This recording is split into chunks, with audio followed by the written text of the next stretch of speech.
Event started. You may want to visit your channel.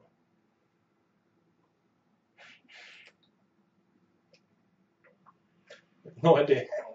Well, I imagine it's 15. 10 seconds. I don't know. I'm quite sure we should record this and send this. Hello. No idea. Are we live? Someone tell us. We don't know. No, I think it's about 45 seconds ago. It's not that long. Ooh. 25 seconds at most. Your face. See? It's not 45 seconds. That was definitely 45 seconds. 20 seconds. People now watching us, bitch. Well, this is how we roll. This is how we roll. You racist. Are we live? Can someone just say, yes, we're live? We don't know. Let the flapping commence. Live, guys? We? No. We're going to have to wait like 45 seconds. 45 seconds delay, guys, so yeah. The comments seem to be in time, but let's just sit quietly, more intense. If we sit here still, people will think it's the It's frozen. Anyone? No? Yes? Maybe? Yes. Yes. You are live. Yes. Hello guys, welcome to Worm and Proton Live. We have no idea what we're going to be chatting about. As per usual. We rehearsed nothing. No. Literally the extent of planning for this has been, I don't know, jotting... You've written down 4 things. Yes, 4 things on a piece of paper. So that is what it is. I said to guys, obviously, if you want to PM on Facebook, you're more than welcome to do that. If you want to comment on here, then you're more than welcome to do that. It's totally up to you guys. So I guess happy Christmas and happy New Year. Leave them to flap, that's racist. Don't tell them that. Leave them to flap. You arse. But yeah, obviously, guys, happy Christmas from us, and what is going to be a happy New Year tomorrow. That's why we decided to do this today, so it wasn't on New Year's Eve. Because no doubt you're all going out and getting absolutely wankered. Alright, okay, my Facebook's going absolutely mad. Steve, Dan, it's saying comments are disabled for the video. Steve, that's because of your fault. Okay, I blame Steve, and that's just how we go. 60-second delay plus, that's fine. Live watching from California, lovely. Yeah, okay, right. That's what we got. That's all we've got. We have no idea. You're live, but comments are disabled. Yes, you are live and both fugly. Thank you very much. Who said that? Dave. Racist Dave. Right, guys. Well, this is the extent of it. Basically, I guess what we're going to do is just have a little catch up, what we've been doing, what you guys have been doing, anything you want to know, want to ask us, any questions that you'd like answered. If we can answer them, we will. Stick them in the comments, or if you can't get comments because they're disabled for you, stick it on a Facebook message to him. Yeah, PM it or comment it or whatever. I'm going to be trying to balance everything here, but we've literally been live about 2 minutes and my Facebook's got notifications coming out of my ear hole. So, right, where shall we start? Let's start with this. We recently did the Enzonic clone from Mods and A's. I got the black one. There was only a few on the side when it actually come up. I think there was like 15 or so. I don't know if there was more before that. They just sold out really quickly, and then there was 15 left when I got on there. Well, I got on there. I bought one, and it is, I'm going to say, sexy fish. It's sexy fish. It is sexy fish. Apparently so. Differences towards the stainless one we tested of, was it? Was it Neil's? It was Timo's, and then it was Neil's, but before it went to Neil, we intercepted it. So Neil hasn't even tried it? No, Neil's got it now, yeah. Oh, Neil's got it now, okay. Got it whenever it was today, yesterday, or Saturday. But slight differences. Obviously, it's black. It's got. I cannot remember if the stainless one had the logo on. We don't think it did, but it might have been there, but really faded. So, but this one's actually quite prevalent. It's printed white. And racist. Brass at the bottom. With still got the little gem at the bottom of the button, but mine's actually fills the actual complete hole, unlike the one that Neil's got, which is kind of half in there. Fills the complete hole. It does fill the complete hole. Not much fills his complete hole. Other differences, silver plated top and bottom. We think the other one was brass, but this one is silver plated. And the magnet in the actual switch is not much stronger, but strong enough that now you can actually put it down on the desk and it doesn't actually fire. So, plus to that. Neil. Minges. Hello, Neil. Hello, Neil. Hello, Neil. Sharpie in pooper. Wait, wrong channel. Definitely wrong channel. maybe like Worm After Dark or something is the channel that you're looking for. But not here with me. No. It's pay-per-view, by the way. Pay-per-view, yeah. 4p a go. It's not that expensive. Fuck. People are running away. It's 2p. 2p. There you go. 50% off this month because of the new year. Seeing as we're starting fresh, guys, we'll move on to something that I suppose has been talked about quite a lot recently. Semi-important. Got a little update the other day. Let me just see if I can find it. Right. Basically, obviously, you see we did the video for the WVO. Hopefully you did anyway. If not, then of course you are a racist. And basically, we've had an email from Giorgio or E. Baron, and he's basically said we're doing well and all that kind of stuff. There's been around about 4,000 or 5,000 people joined it. Over 90% of them are vapors and all that's good stuff. But we still need to keep pushing this shit. And we're looking at sort of 50,000, 60,000 people ideally, which realistically shouldn't be too much of a massive ask, seeing as, I mean, you take Grim, for example, he's approaching 60,000 subscribers now. So, yeah, we need to rally the numbers, guys. So obviously, just keep pushing that. It's not a one-time thing. We do need to... Magnets fixed.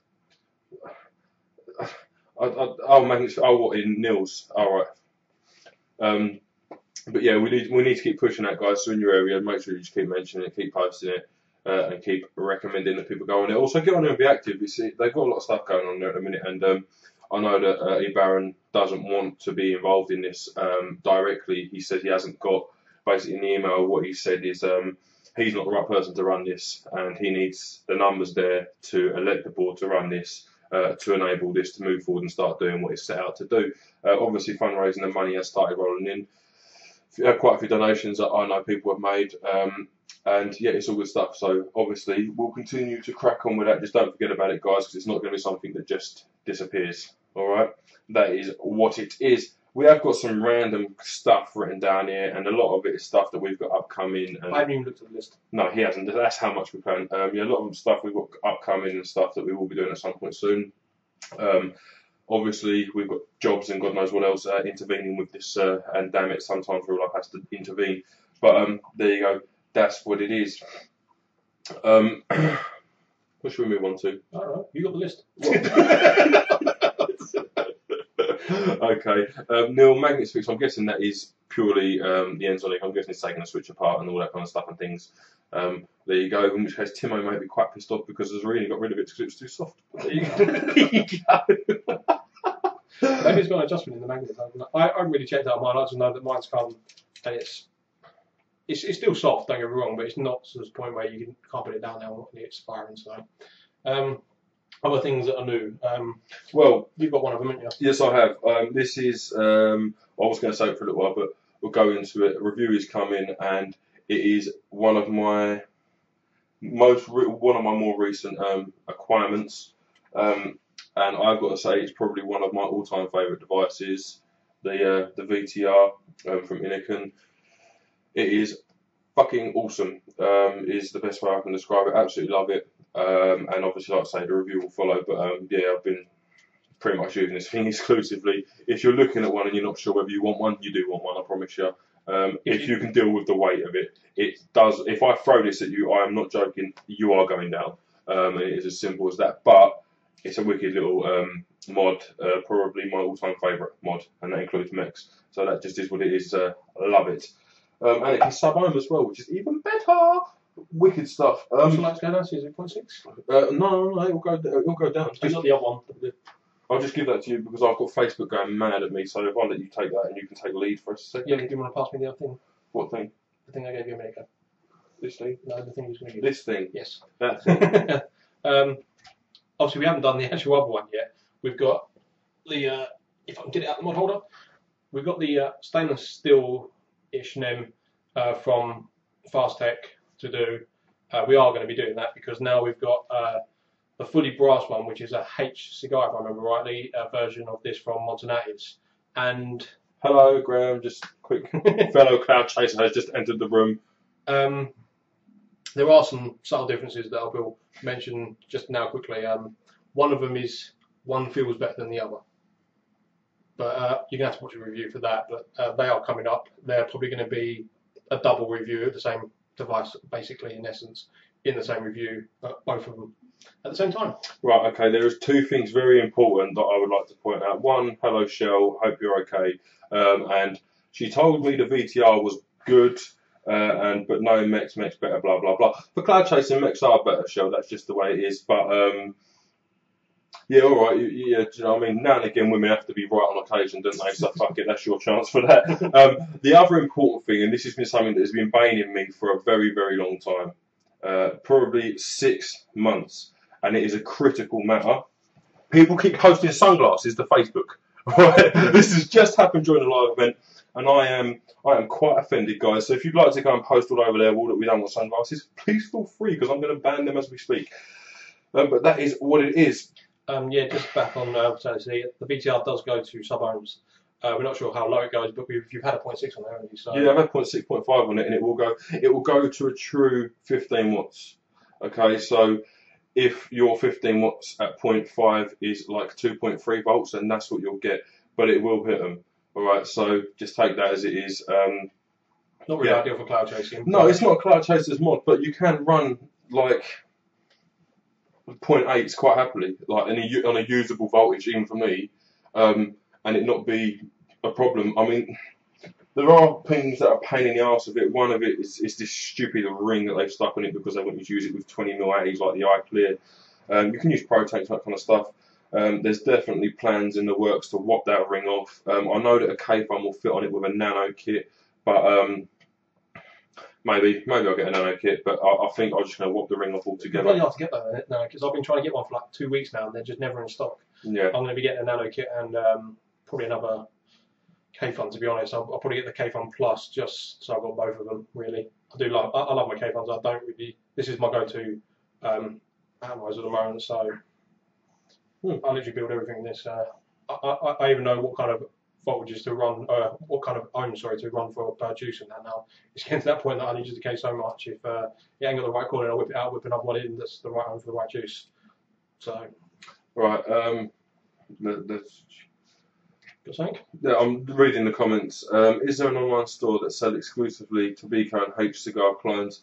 Not necessarily exclusive. I mean, modernatties.co.uk they sell tobacco, they sell the H-cigar, and they also sell the H Pro, which is only a good thing if you ask me. But no, not exclusively. There is, and every time, Dave, I know you're out there, you tell me this website every other day, and I still can't remember it. But I know there is a site. You know there is a site. I know there is a site, I just can't remember what it is. Hopefully I've still got it. While I was looking for that, another one coming through is I got the Barguard 22 mod, but it's actually not 22, it's more like 22 and a bit. I put my K-Fun on there and there's 0.5 mil lip on the difference, and it's just it is what it is really. But so the clone Barguard 22 is actually 23. Yeah, is what we're saying. Pretty much. So just be aware if you do buy that from Mods and that is a slightly bit bigger than what it's meant to be. But you know, it's a clone. You either love them or you don't, or you just want one because you want one. So it's up to you if you want to buy them. We've also got the Typhon, which the Minja's using at the moment. He's got Vape Geek.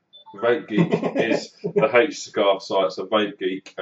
They've got on there. They've also got, I know Timo posted a picture of the K-Fun 3.1 extension, complete kit that was all polycarbonates, including internal combustion. Combustion? I'm talking about engines now. Including the internal chamber, all of it polycarbonate. That's on there for a tenner. So yeah, definitely check that out. So Shell, can you tell me where these nano kits are on sales now? I imagine it'd be Cloud9. Yeah, I thought it'd be Cloud9. I would have thought so, but if it's not Cloud9, tell us anyway. The honorary Minge has just said Aqua. I'm guessing Clone, Tobacco, that'll be Mods and Atties. Also, Nigel from the Facebook group, he's an eBay seller / Facebook seller, not vape shop, but eBay / Facebook seller, and he will have the Aqua next week, I believe. He's also got a very interesting mod coming the week after that a few of us have stuck our name on already. And he also sent us the David tank, didn't he? The new 2013 David tank, which also comes with the Aspire heads as opposed to the Pro Tank heads. And it has that ring that Todd did a review on, allowing you to then transfer that to a Pro Tank if you want to use those Aspires in your Pro Tank awesome stuff. Review is coming of that as well. That's how 11 PM tonight. Where from? And don't forget, we'll have that for review. Yes, guys, we have got the kit, the my dear God, HCigar 3.1 coming for a review indeed. HCigar 3.1 coming for review, as well as the conversion kit will also be coming to us with that, so we can have a proper play and we'll be able to show you all, let you know if it's any good. So if you're thinking, in a week or two we'll have it to play with and we'll get a review up of that as soon as we can. Mainly because Dave's only going away for a week and I know he wants it back when he comes back, so damn you, Dave. But that is what it is. Yeah, Nigel from the Facebook group sent us down at David, and a review will be coming of that shortly. Very.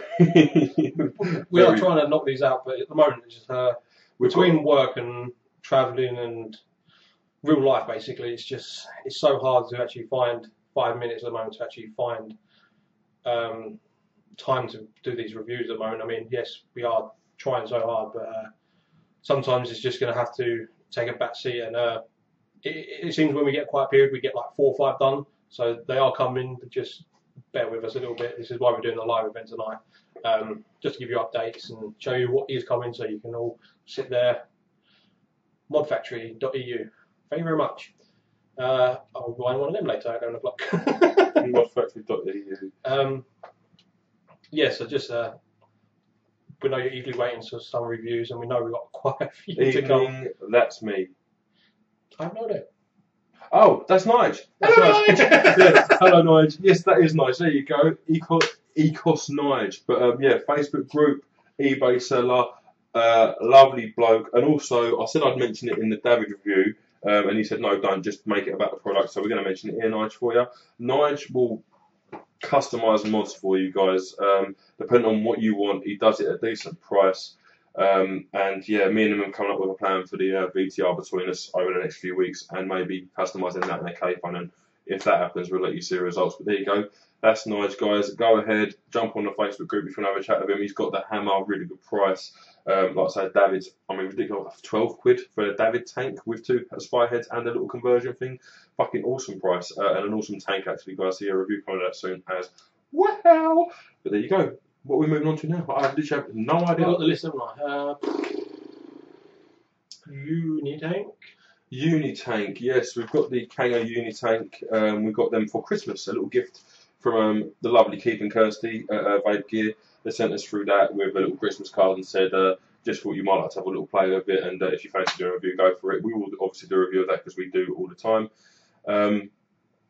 And yeah, initial impressions are kind of, vapes well, does vape well, holds a decent amount of juice, looks fairly good, but the design is kind of bottom core, but you have to fill it from the top, which takes out the advantage of having a bottom core, because you don't have to empty it to fucking change the.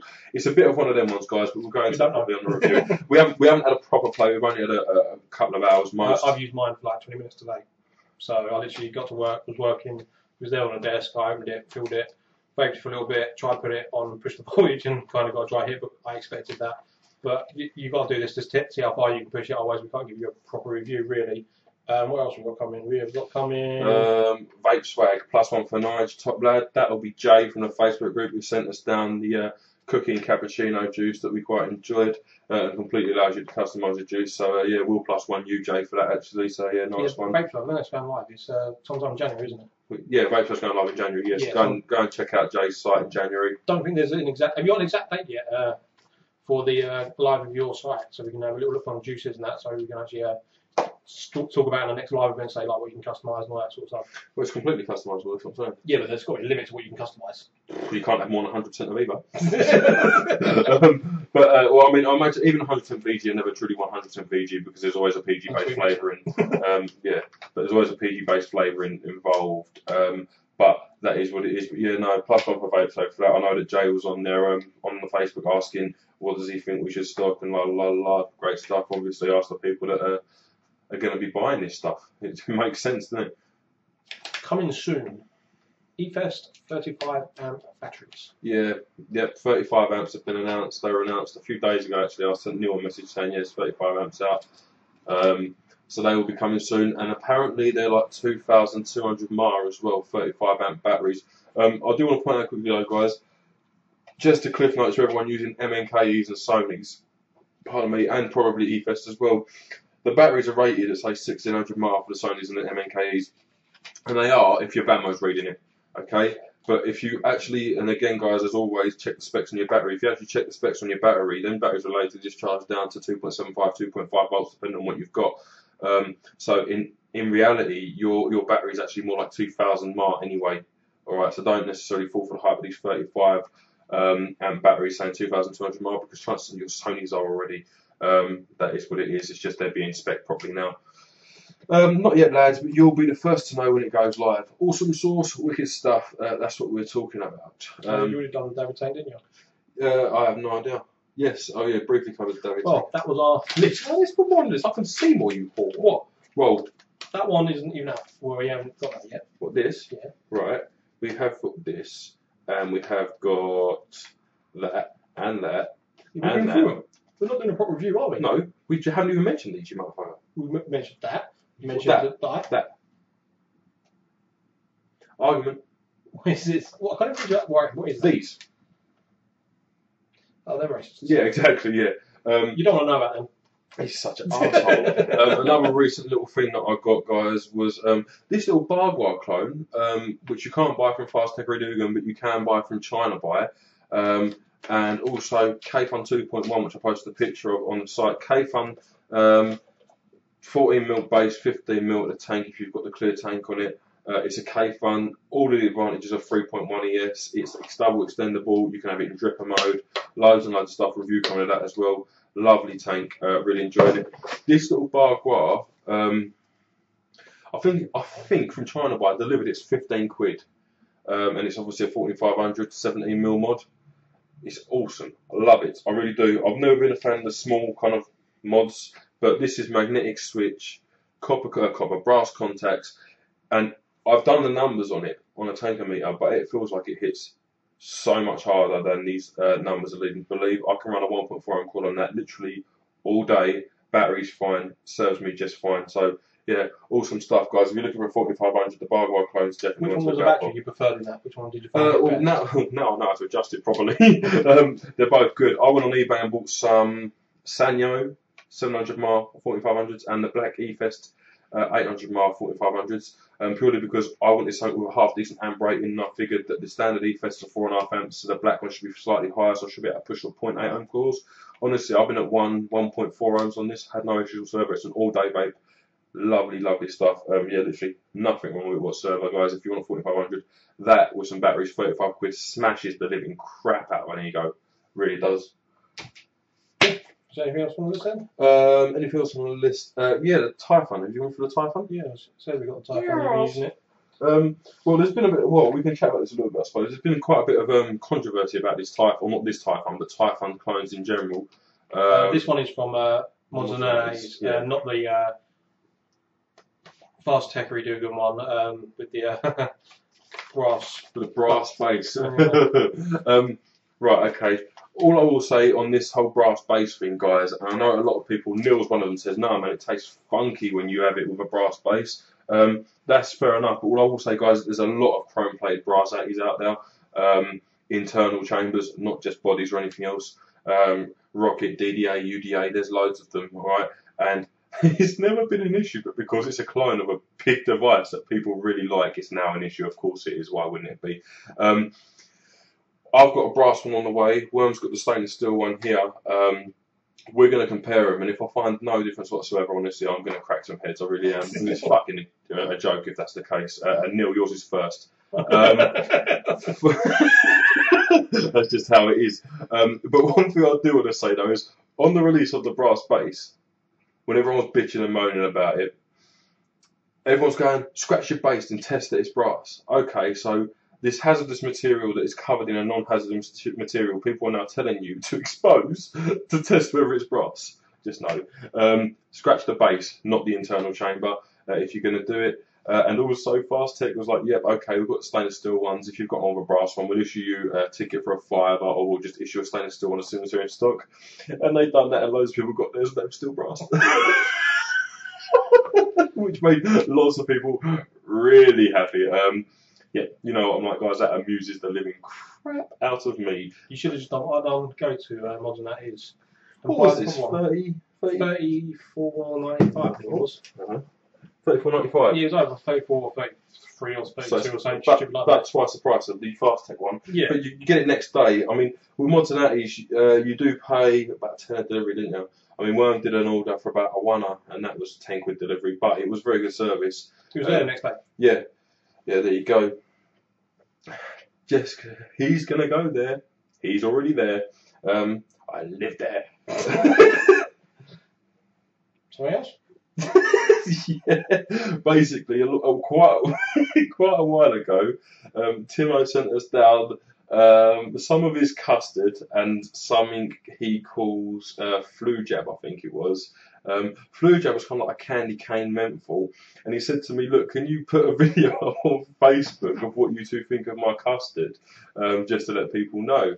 And I was like, yeah, of course, no worries. And every time we've gone to do it, something's cocked up. Like, we had drippers set up the other week and they just weren't working. And I've got I've got a message on Facebook. Any chance for a review of my custard? I've got about 250ml left. If anyone wants it for a £5 or 30ml posted. So obviously Timo is wanting to shift his custard, I think because he developed a sensitivity to PG, which was giving him a sort of tight chest and nasty throat and that kind of stuff, and now moved on to 100% VG. So he's got a lot of this custard lying around he's doing nothing with. So if you're interested in some before we did a video on it, sweet. Timo, if I had it here, we would do it now, but we've left it at work because that's where we tried to do it last and it didn't work. So that is what it is.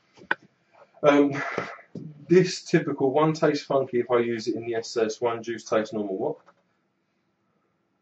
This typical one tastes funky if I use the SS, one the juice tastes normal. I think, Neil, just to be honest with you, you're really bad at wrapping coils.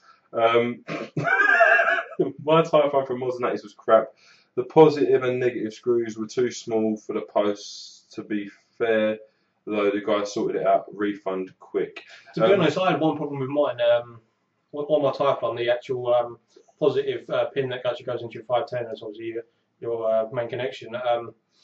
You had to really screw it in for it to actually start firing the actual device. What I did was I took the screw completely out and just stretched the spring. But the actual threads on the actual screws for actually your build, I suppose, I've had no problem. So maybe, Shell, you was just unlucky and got one of those ones that clones. They're clones. You're going to get a dodgy one every now and then. But let's be fair, most of the vaping community out there, especially the sellers in that, will issue you a refund as long as you get in touch with them quick enough, and as long as you check out their refund policy. It's generally with Atties and that, if there's something wrong with it, 7 days you've got pretty much in general. I'm not saying it's gospel, but in general it's about 7 days. If you're having a problem with cartomizers and that, you've got normally about 24 hours to say it's crap and it's not working to get another one back. With batteries and that, it's normally a little bit longer. You normally get about 30 days, just because obviously there can be things that you don't always use that just don't work on it. Maybe it's just saying like testing your own. Maybe you don't normally test your own because you've got like pre-built setups that tell you it's 2.5 already, so you don't need to test it. Indubitably. Good evening to people who are saying good evening still. Carl's just said, is your picture on Facebook of the Typhon Fast Tech? No, that is the Mods and Natties Typhon, Mods and Natties Fast Tech. Yeah, the Mods and Natties Typhon. Effectively, the conclusion that we've come to is that Mods and Natties is kind of like your high quality English fast tech. So, I mean, don't get me wrong, you go on Mods and Natties, I said this to him the other day, go on Mods and Natties, he spent a £1, including delivery, got 2 mods? I got the Brass Nam, the Bargua, and the Typhon. And then you spent another 40 quid on the Enzonic, didn't you? And then I've spent another 40 quid on the Enzonic. So 130 quid. Neil just said, no, I ain't mean. Talking about me slagging off his coil wrapping. No, you definitely have got issues. It's time we address these issues. Yeah. And I think you need to seek professional help.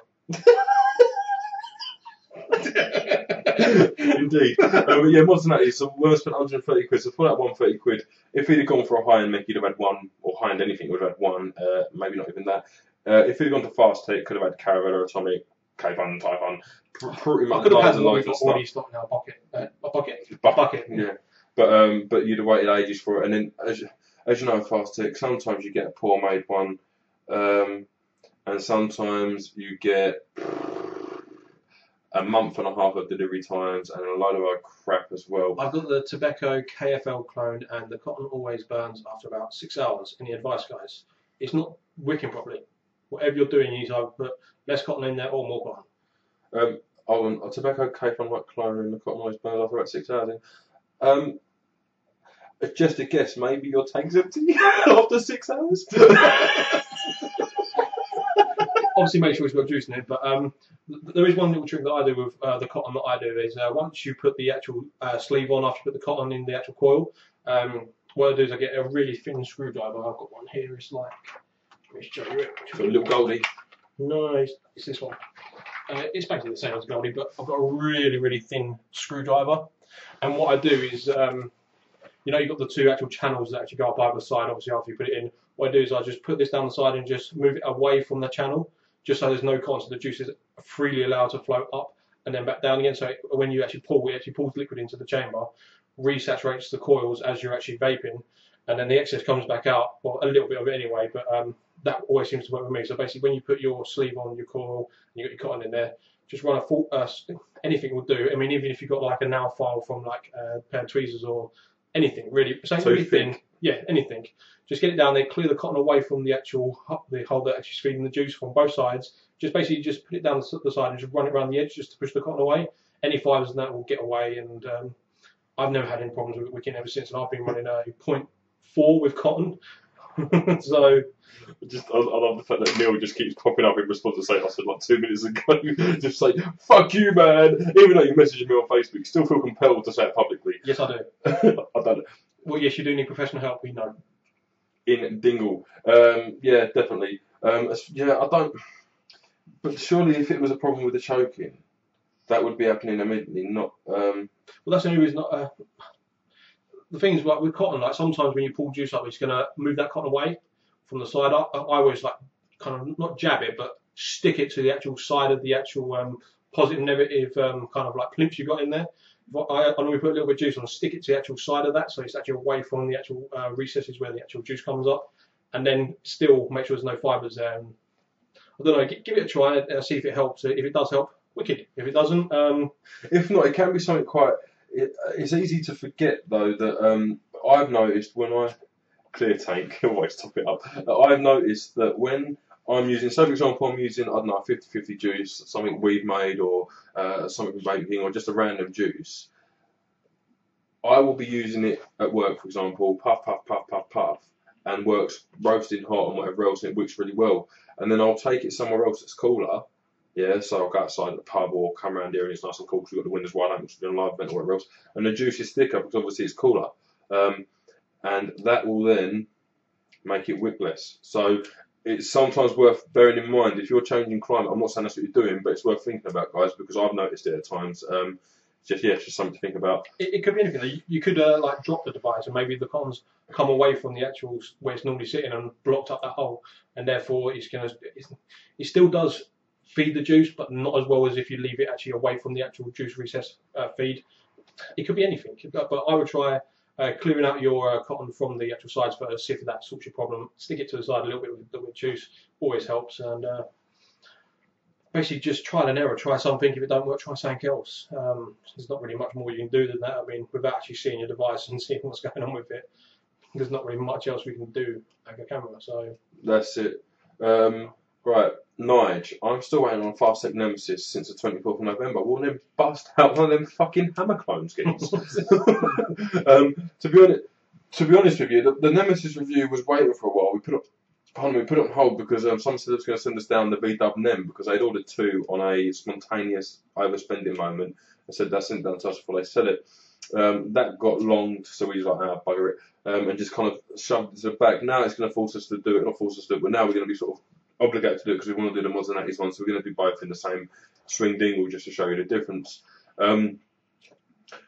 99% of people out there, and all of these people that I hear, love the NEM. Right? For me to get to a point where I liked the NEM, I had to change top and bottom screws to brass M5s that Neil sorted out, and I also had to put magnets in the switch, and then I would use it. I wasn't a big fan of the NEM. I have to say though that my one that I got seemed it seemed to connect a little bit better, didn't it? It did seem to connect better. Obviously, this is clones, guys, so there is going to be slight variances, and there's Yeah, just how it is. I get racist off I constantly. wouldn't mind, but the package goes to his house, didn't he? And he goes, "This is your one." It's his fault, not mine. Timo just asked, what did you think of the vape junkie juice that I sent you? That's actually in this now, Timo. It's an RY6. Timo said it was kind of like Bobus. I've put it on top of bubble gums. It's going to take a little while to come through. Have tried it before. As far as it's like Bobus Bounty, it's got slight similarities. Remnants. Yeah, slight reminiscences, but Bobus Bounty, no, it ain't.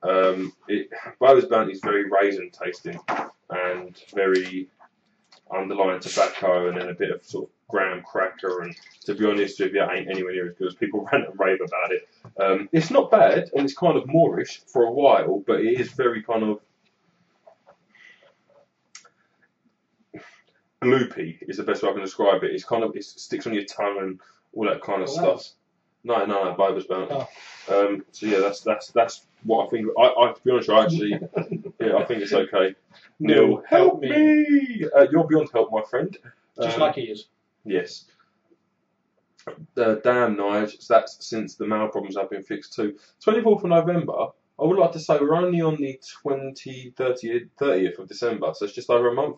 Geez, our first order from Fast Tech took 7.5, 8 weeks. And I had a monumental bitch at them. Because we paid 40 quid for it to come quicker. Yeah, and they then issued a refund on that, and then discount codes and whatever else, and yeah, kissing ass. But yeah, I don't know. I have done about 15 builds, and it's always the same. I do try and cover the inlets, but not smother them. No, man, clear them off. Clear them off. Yeah, the inlets don't need to have the cotton sitting on top of them. It's not like when you're using cotton or silica in a Genesis where it has to be in the liquid. Basically, it's kind of a vacuum system. So basically, as it comes up the channels, the liquid will sit in the channels. All you need to do is literally just tuck it down. Don't even need to make contact with the bottom. You just need it down there. Yeah, you just need it close. I mean, you can have it touch on the bottom. Just make sure it's not near the recesses, and you should be sweet to go. But yeah. Yeah, you want to try and avoid getting it in there, especially with cotton, because obviously because it expands, it only takes 3 or 4 strands to get down them channels because they're small. It will sort of swell up or knot up, and that's what it is. And also something to bear in mind is if you're juicing it up like you would with you wouldn't with silica, but if you're juicing it up like I would, for example, juice it up and then stick it against the sidewall where the channels are, and then screw in your chamber on. It's cotton, a little bit will catch and it will move the whole lot. Sometimes what you're better off doing is what I've been doing recently is like silica, pulling it out the top, sliding the chamber over the top, screw it down, and then placing your cotton. Or do what I do and just run the screwdriver around the sides just to make sure you clear all the threads out. But yeah. What's next? Have you got something else? I have no idea. I'm just stuck on thing mingles. Just going through them all. Okay. Other stuff and things that we've been buying. We've recently been on a Jester's Juice high. Oh, fuck yeah. Jester's Juice is probably the top juice out there at the moment that we've tried. In our personal preference range, you use 50ml in like, what, 4 days? It didn't last long.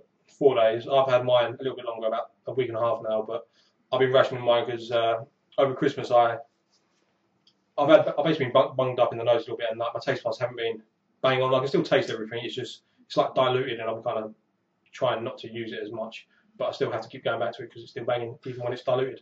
Yeah, that actually brings on to a question that was asked on Facebook the other day, was can we do a video of our top 10 juices like of all time type thing. And I said, to be honest with you, we haven't really got time. Maybe we could do a little Facebook one, or we could do our top 5 each or whatever else. But we're here, so we might as well do it. So Jester's Juice, Bubblers Bubblegum, Bubblers Pop, Bubblers. There was another one. Green tea, and what's the blue one? Honey Blue. Honey Blue. 4 of them are from Bubblers, the Malaysian site. Vapors.com.my. Yeah, Vapors, yeah. Yeah, in terms of like our top juices that we've ever tried, or for me anyway, Jester's Juice, DIY Bubblegum, DIY Pop, DIY Green Tea. I don't think Honey Blue, but I do think their cranberry or their peppermint it's not something I could do a lot of, but I did like Jesus, if you've got Vapor's tongue, get onto vapors.com.my and get some of their peppermint. Imagine having a strong mint and an after eight whilst eating Vicks and sniffing Albus oil. It's that intense. If you I watch didn't find it that intense. I thought it was quite nice. he did, but if you watch a review, look at my face in it. Honestly, I nearly died. But yeah, no, yeah. If you're after some really good juice, guys, and you want it and you're not worried about sort of as and when. Obviously, Vaping King, there's quite a few good juices on Vaping King, but by far and away at the minute, there's one on its way that could be as good as, I've been told. But How's this? I can't disclose this. You can disclose this. Apparently, their apple pie and custard is meant to be absolutely banging. Oh, okay. But yeah, Jester's is by far and away my favourite juice available in the UK by a long way. But if you want the best juice range, there's two companies. One of them is vapors.com.my and 26 flavours now. And I think only 4 of them we wasn't big fans of. And there was about 8 or 10 that were absolutely epic.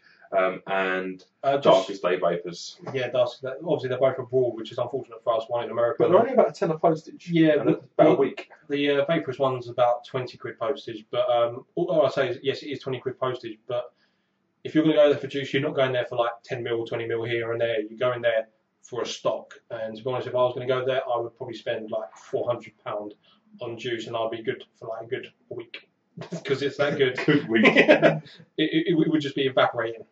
So, guys, this is my last post heading on the drink. I'm Irish. What about a best of 2003? Best rebuildable AE, best dripper, best clone, best line of liquid, best variable wattage device. Thanks for the help, men. Okay, we can do that. Best post heading on the drink. Oh, man. What about the best 2013? So best rebuildable AE. Kayfon. The Kayfon Light is just it's not the best for flavour out there. It's close though. It is close, but it's not the best. No. But it is by far the easiest to rebuild, the easiest to use, and performs like a champ. Yeah. It does. It just performs every time I pick it up. I think that's a wicked question actually. Seeing as we started this at the beginning of 2013 and we're now at the end of it, so yeah, it's kind of like our life in the last year. Yeah, best rebuildable AE without any shadow of a doubt by a country mile. Kayfon Light. Value for money is excellent in comparison to its bigger brother. Especially now 60 quid as well. Yeah, if you can get it. But yeah, Cloud9 have got the first light for 60 quid, and I prefer to draw on that area. Perfect for me, and you're the same, aren't you? Mm-hmm. Yeah, Kayfon Light, no holds barred, no shadow of a doubt, definitely Kayfon Light, best rebuildable AE. Best dripper. I'm going to have to say that I go W4. I mean... Of the entire 2013? That I've got, yeah. Yeah. I mean, there probably is better ones out there. Is there there. an explanation for that, or is that just what you're saying? I think it's because the dual coiling in it just... I haven't had a dual coil in there that just didn't work yet. Unlike his previous IOW, the original one, which was a pain in the arse to get fucking hitting right and glowing the same on each side. The IOW4, I put on a coil, wasn't even really trying, they both glowed perfectly the same each side. And the flavour of it is good. I mean, it's comparable to any other dripper we've pretty much tried the flavour, but the Vapor was, obviously, depending on what you build, and that is going to be probably more because it's dual coil. But it's an all-round outstanding device. I mean, it's cheap. It vapes well. It's easy to set up for a dual coil. It's not a massive pain in the arse. It's still a little bit of pain in the arse, obviously, because it's a dual coil. It's not going to be... It's twice as hard. Yeah, basically. And I think just because of its value for money, it's going to be my best dripper. For the entire 2013, no, for me it's not the 4. The 4 was a big surprise. And I'm quite surprised you went with the 4, to be honest with you. For me, the best dripper this year is the Zeus or the A7. Don't get me wrong, it's a fucking pain in the arse. I loved it to start with. I now despise building that bitch purely because it's what we do our juice reviews with, that or the M6, which is basically a Zeus, but slightly bigger and looks worse. Chromed it brass, by the way, people. You had to put it in there. I did. I can't help it, but yeah, no, it has to be the Zeus. It has to be. What in terms of flavour, nearly on par with the Baron. value-wise, it's less than a tenner now from Pink Mule, and it was the biggest jump for me in vaping. Yours was the 871 as well, wasn't it? Yeah, and they both hit the same with the same. Yeah, pretty much, and it was that was for me the biggest jump. It was like I had the Vamo, I was using Novas, I was really happy, and then one day saw the DDA come on totally wicked. I was like, I'll have some of that for about £7. Had that, and I was like, wow, this is a new level of flavour. And then one day, went on Pink Mule, got the A7 delivered. It arrived, tried it with air coil, and I was like, man, it's okay. I wrapped my first coil with 3mm silica, chucked that in, lit it. When we had that perfect mix of orange and mango, dripped that was it, good. and that first few vapes, honestly, it was like I've been walking around blind before that atomizer, and that just opened up a new realm of flavours. For that reason, it's by far my best dripping atomizer of 2013. But still a pain. Oh, complete pain in the cock. Right, Sorry, our camera's moved. It feels like it's slightly. I'm just going to... right. Best mech clone of this year. We've had quite a few recently as well, so that kind of throws a spanner in the works. But my favourite or best? There's kind of two. It's hard. I'll go through it. Yeah. You want to go? No. Might as well sort of say what you're thinking. My favourite at the moment is my brass NEM. That's my favourite. But I still think the best one is the Chiyu from Fastech. Just because, yes, it is a little bit of pain when you first get it in the double adjustment, but everything fires on it, everything. It's very well built, the button push is awesome, nice and small, but you can still rest it on the desk with pretty much any atomizer. Yeah, I'm going to say the Chiyu at the moment as best, but my favourite is the NEM, because the brass NEM from Mods and Atties. Just because it fits flush with my K-Fun, to be honest, that's why it's my favourite. But the brass Chiyu is the best, I think. The one you got. Best mech clone. There's so many things to consider with this. My favourite, I couldn't say anything other than the Chiyu, just because I love how well it's built. I love how solid it feels. I've got the brass and the stainless steel. Still, I preferred the brass in the review. Totally take that back. It's a pain in the arse because it patinas in 20 seconds, but it hits like a fucking horse. I have to say that the Chiyu with my sensible head on, but in all honesty, I think the best, probably the V3. I'm looking at it now and it hits very hard, telescopic. Don't get me wrong, I would prefer the M16 one as opposed to the V3. The NEM, for me, not even in contention. I mean, yeah, Worms Mods and Atties one is actually really nice. It's really nice. But for me, I'd still have the Chi over that. Yes. That's just what my preference would be. Yeah, but I do want to say though, biggest surprise of clone mechs for me is this little Bargois thing.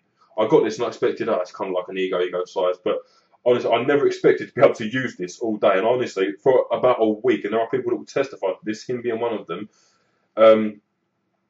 Yeah, that's basically couldn't K on top in dripper mode. Yeah, with Jester's Juice. The K Mini on top with dripper mode, 1.4 called Jester's Juice, and it just everything was working right. It was just one of them, like it was pen sized. I could puff away, and I'm not being funny. You'll see. I'll fake this for a while. I've been, but you'll see what I'm producing out of this, and you'll see what I'm talking about. It just, for its size, it's amazing, and this K-Fun is amazing as well because it will do the same thing on a 3.7 volt Ego battery.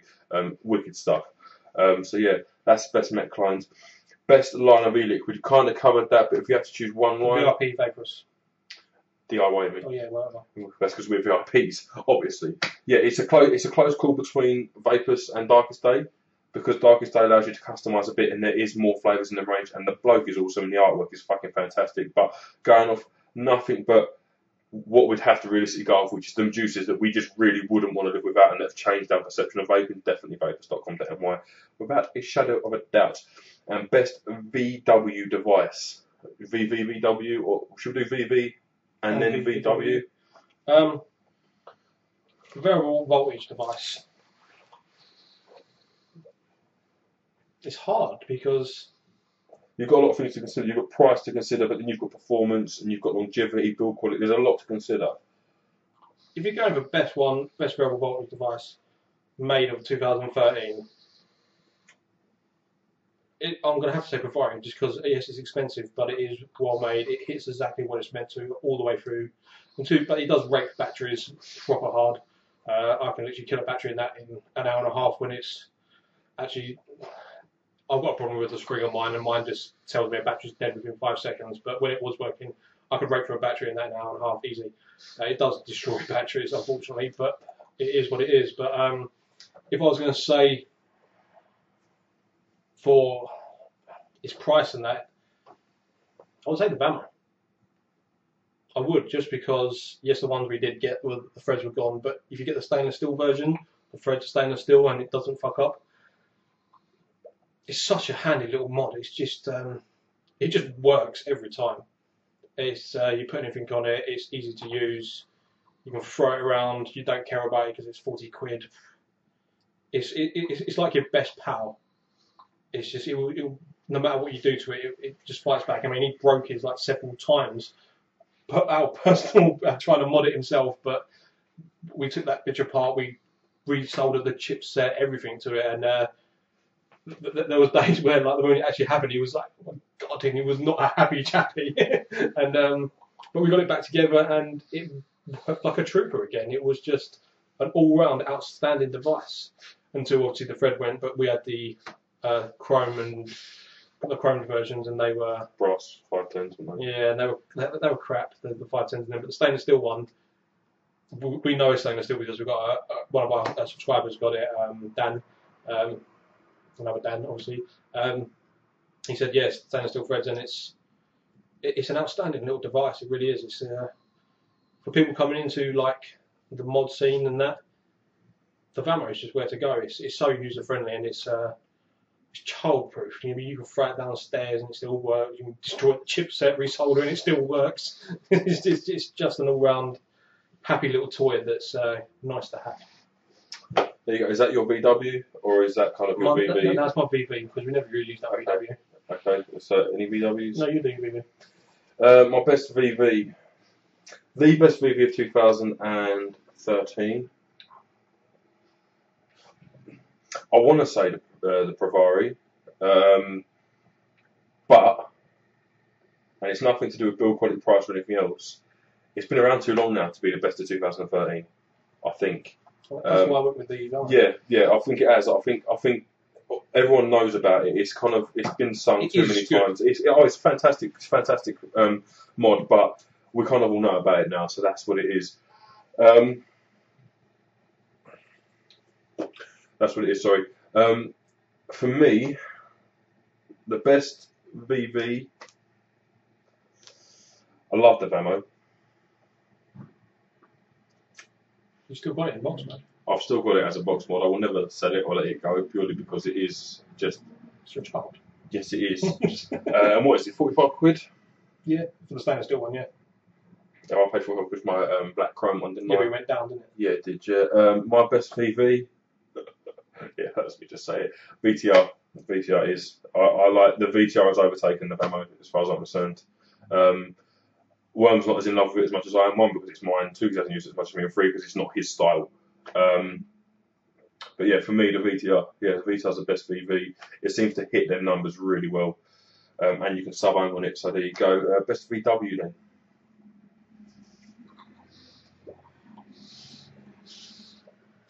I don't really vape variable wattage. I'm going to go with funkiest looking VW.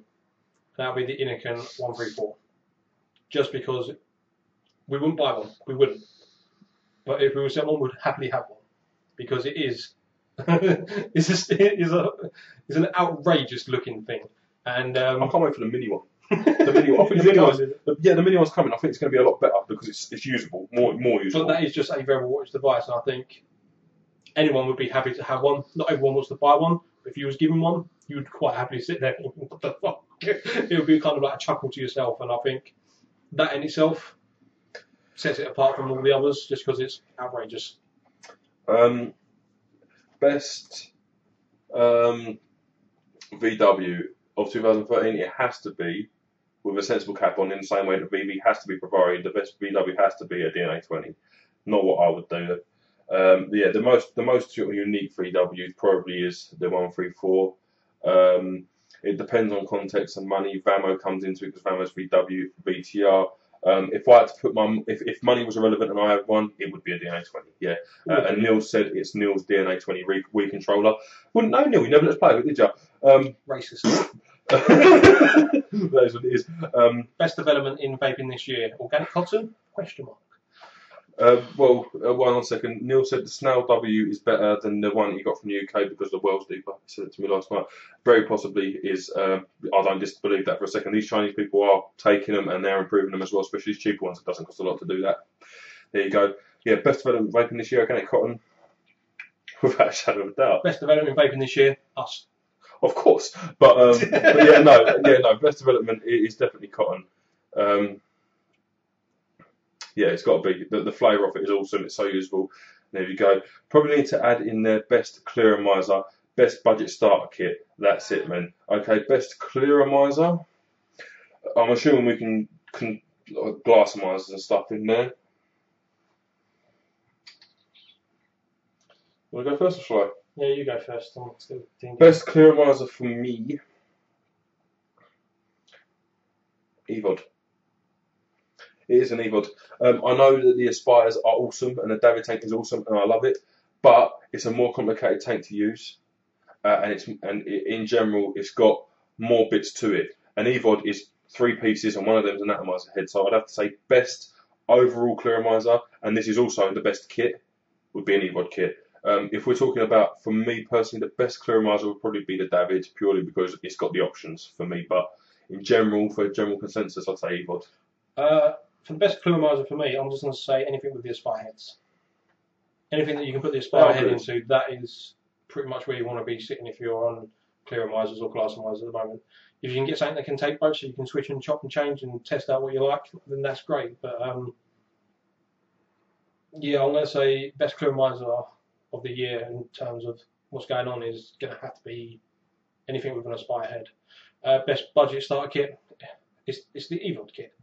It just is. It's you get 2 nice batteries, 2 nice tanks, 5 spare heads, a charger. You're good for a month and a half. All you need is your juice on top of that. What more could you ask for? And if you do it for 2 people, they've got a battery each and a clearomizer each, so you can buy your parents it and it's done. There you go. Little kit. And also best reviewer.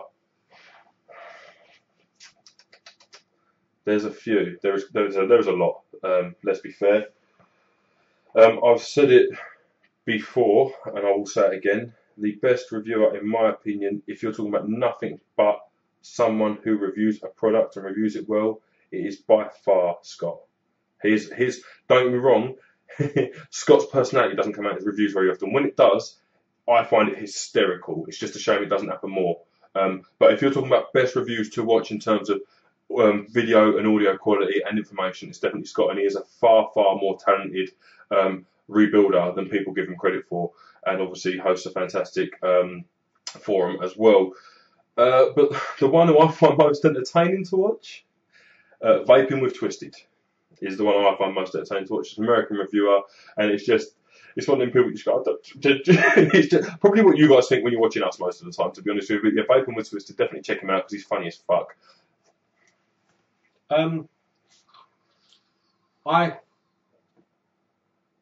It's not like I don't like Scott. I just don't like his reviews because it's very planned and yeah. It's just, this is the mod. This is how you do it. Blah de blah de blah. Done. I quite like watching Pete Sardo's reviews. I think he's a little bit entertaining, kind of chatty, but sometimes he does go on a little bit too long, like us. But I don't watch my own reviews anyway. I've never watched a single one of our reviews that we do. Not one.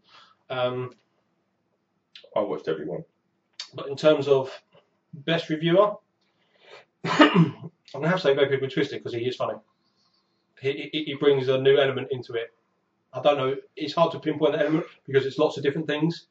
But the fact that he's always he's happy and friendly all the time, and you don't feel unwelcome no matter what video you're watching. It doesn't feel like it's scripted or anything. It's more like reviews. He kind of sits down. He knows roughly what he wants to say, and then he just goes with it and lets it flow. And I find that to come across in his reviews. I think part of it, Vaping and Twisted, is that one is the American factor of us. He's one of them exaggerative Americans, so everything's like damn and all that kind of stuff, which I find hilarious. But the other one is just like, I find what he does funny because he's very open and honest. I'm a noob. I do this. Oh, this is a noob's guide to microcoils, and you look at his microcoil and you think, yep, that is definitely a noob's guide to microcoils. But you think, fucking bless him. He's giving it a go. He's having a laugh. He's trying to help people, and that's what he does. And I respect that. Yeah, definitely for pure what I could watch. I could watch Vaping with Twisted over most. Don't get me wrong, Todd, gone off him recently, guys. You will know why, because a lot of you have as well. Not as a person, just as a reviewer. I'm not liking the stance that's being taken, but I think he's kind of switching that a little bit now, and he seems to be coming back to a bit more the humble mark that we all know and like. Or love, or whatever. SVD, what about SVD for variable voltage? The SVD is good. Oh, it's not. The SVD is good. The SVD is a good mod, but the thing I find with the SVD... Where's your SVD?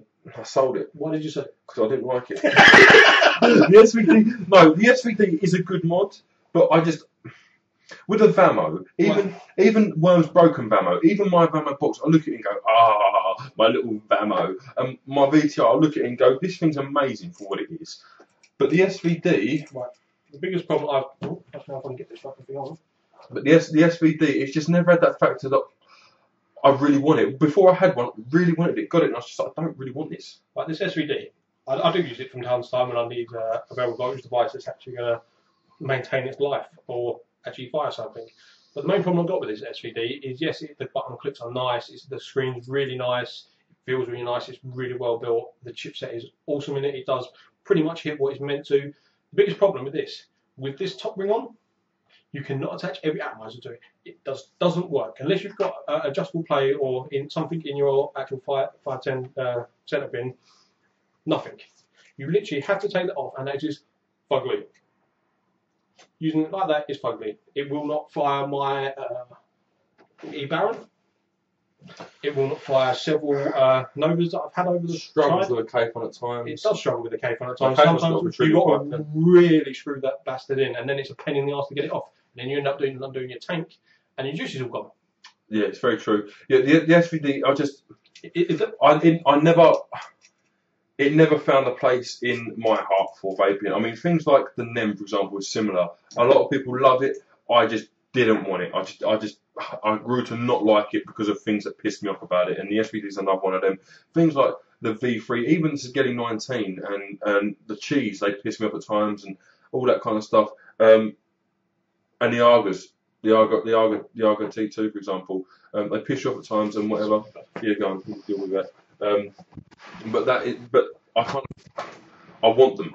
It's one of them. The SVD, I never wanted it after I got it. It was just one of them, and everything about it should scream, this is one of the best mods for this money, and it just doesn't feel that way. It's well built, it looks awesome, it does the job, it on paper it should be, but no, for me, no, it's more of I tend to buy this kind of stuff with more my heart than my head, if that makes sense. I don't care if it's not the best. If I like it and I enjoy it, then that's what it's about for me. And yeah, that's what it is. There you go. +1 for EVOD. Yeah, we think so. EVODs are great for the value for money. In terms of the standard head, they work really well. Don't know what the fuck he's doing. In terms of the standard head, they work really well, and they do what they're supposed to do very effectively. They're a great clearimizer to get people off the fence. They go, how much is that? You go, it's a fiver. And they think, well, fuck me, a fiver. Even if I use it once with a tank, I'm going to use it more than I did 20 fags. So the EVOD, yeah, great. That is what it is. Nige, Basado all day. Basado is a good reviewer. He's a very good reviewer. Just American up there on arsishness is a little bit coming into play with that, and a similar thing to other reviewers out there. It's just one of them ones. Safer Vapors are entertaining. Damien and Tom are very entertaining. I really like Damien, actually. In fact, we've had quite a few chats. Damien actually sent me a message a while ago saying the reason I got into review him was because of you two, which obviously we felt very sort of humbled about, yeah, I suppose. But yeah, no, nice bloke, Damien. Again, a little bit of an elitism coming out more recently than when he first started, and I am not afraid to say it. So that is what it is. And Damien, if you are watching, mate, yeah, that's just the impression I've been getting recently anyway. So guys, I'm back. I had to go and answer the door and go to wee quickly. Two Quick birds, one stone. Is Neil Twisted's American cousin? Well, He's nowhere near mingy enough, unfortunately, Twisted. Yeah, he's nowhere near mingy enough in general. Sorry, guys, just a quick pic. Hopefully you can see that because I can't see it on my screen. There you go.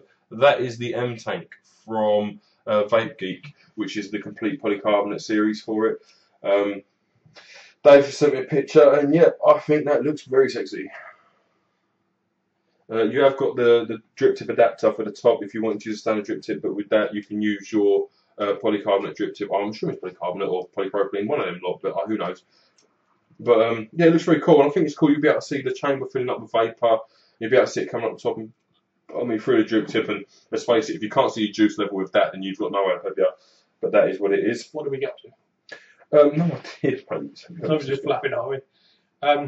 Any questions, guys? Post them now because we are pretty much running out of things to talk about. Yeah, send us some questions. Anything else, like any more lists you want? What we got over there? E-wads are definitely some money.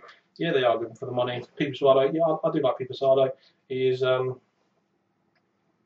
most of his reviews are good. Some of them are a bit long, but all of us are a bit long, to be honest. But I don't, like I said, I don't watch ours, so whatever. Safer Vapors.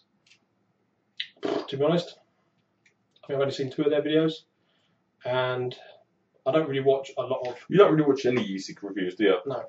He tends to go, oh, I'll be looking at this, and I'll go, oh, yeah, I've seen that, or I haven't seen it, and then we'll both look at it because it's nice. It's just, that is what it is. I tend to just do my own searching and my own information gathering through Google. So Google is your friend. He will find your stuff a lot quicker. I mean, don't get me wrong, we love the guys that come and watch our review, but sometimes our reviews are longer. We understand it if you need to go to Google for your information. It is what it is. I mean, one of the reasons we kind of got into this reviewing thing is one, because we were sick and tired of seeing the same thing over and over again and never really hearing someone go, look, this is just shit. With people being too sort of PC about it, and we wanted to just be able to go, no, this is crap, and this is why it's crap. If you don't agree with us, and that's your opinion, more entitled to it, but this is ours. Because we kept getting a lot of crap, basically. Yeah, and we thought we'd share this with the world. We haven't had overly too much crap. I mean, No, we've not had loads of bad devices, but we had the triple coil customizers from Tony Wicked. They were shite. Not one of them worked out of a pack of what, 3 was it? Was it 3? Was it 5? I think it was 3, wasn't it? what's that? The triple coil customizers from Tony Wicked. They were shit. They didn't All even 3 of them didn't work. All It 3 of was them pack didn't 3 work. though, wasn't it? Yeah, but TW, most of their stuff is pretty crap. I mean, most of TW's stuff is just Smoktech stuff rebranded, just TW, to be fair. So, No, I want to cut up SVD. I told you, mate, you can have my SVD, put a DNA20 chip in it, and I want it back. Free of charge. totally fair. You get the SVD to cut up, but whatever's left, I want it back. You can have basically the top ring. How'd you like a good ring? Well, that's just what we hear on the grapevine. What was we talking? I can't remember what we were talking about. We're not talking about it, we're flapping. Yeah, but we had a specific subject and we've gone, woo. Shit stuff. What else we had? Shit. Oh, right. I wasn't a big fan of the IPA30. I didn't think it was shit, but it weren't good. The little gripper thing you got over there. Is it the gripper? Well, that black thing? Yeah. Yeah. The gripper. You know like that? No, I thought it was crap. I like that gripper. Unless you get the extension the for extension, yeah. it's only for cartomizers. And it's only But then $3.50. a lot of people use cartomizers. They're idiots. Sorry if you're offended. I mean, don't go wrong. Cartomizers in a tank, yes, good. Cartomizers on their own in a single 350 mod. I mean, literally, cartomizers, you have to re-drip that in like 10 minutes. 10 minutes. 2 mil, man. We can go through cartomizer in 10 minutes. It holds as much as an e-pod, doesn't it? Yeah, but it doesn't feel like it, does it? No. If you vape it hard, it dries out quick around the coil, so you have to re-drip it. Yeah, I suppose. I need a drink. So yeah, I don't. I mean, it's not a bad one for what it is, but for something like that I'm going to use, no, I would never buy it. I just wouldn't. It's pointless in my eyes. If you can't put the cartomizer in the tank, what is the point? I think if you're using it like cigar-like styly, I see the point of cartos. I don't know. I think the clearomizer is a much more effective way of doing it. Especially with like the Aspire. An Aspire compared to a carto, even bow cartos is better. Yeah, I mean, yeah. Why would you not want a David that could hold sort of 2.5, 3 mil with an Aspire head, work really well? Why would you not want that compared to a cartomizer that holds, well, even in a tank, say 5, 6 mil at best, but they don't perform as well. The cartos as them Aspire heads. I mean, we've heard a lot about the Aspire heads before we tried them. They're as good as drippers and stuff like that. No, they're not. No, they're not. No, they're just not. They're good. They are very good. They're not comparable to a dripper. They're just not. Especially if you're running your dripper on cotton and you're putting your cotton out and then you're re-drip and then you're just re-cottoning it every few days.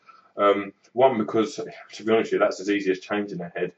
Two, the performance is better. It's just the flavour is better. It doesn't matter. I can't think of any dripper that I could knock cotton or even silica that would be better than a Spiderhead. I can't think of any dripper. The Spiderhead would be better than. Sorry, there's not even bad. Even like the fast Techery Lugan shit drippers that were like £2. Them on a always going to produce more flavour. Them on a cotton build were better than an Spiderhead. And anyone who says they're comparable to high-end drippers, they're just not. They're a different type. They're by far and away the best head for a clearomizer. They taste 5 times better than a Proton head, but they're not drippers, and they ain't ever going to be. It's as simple as that. Even if you rebuild a head with cotton and a decent coil in a clearomizer, it still doesn't perform like a dripper. Have you tried snake oil? But T-Max, no. No, we haven't. Someone was asking us the other day, I think it was Dave actually, have we tried snake oil? No, we haven't. It's an aniseed kind of flavour, isn't it? The thing is, I tend to find with them kind of flavours, like Miss Law's Druid and stuff, they're lovely, awesome flavours. They're so strong though that 20 minutes and you're done.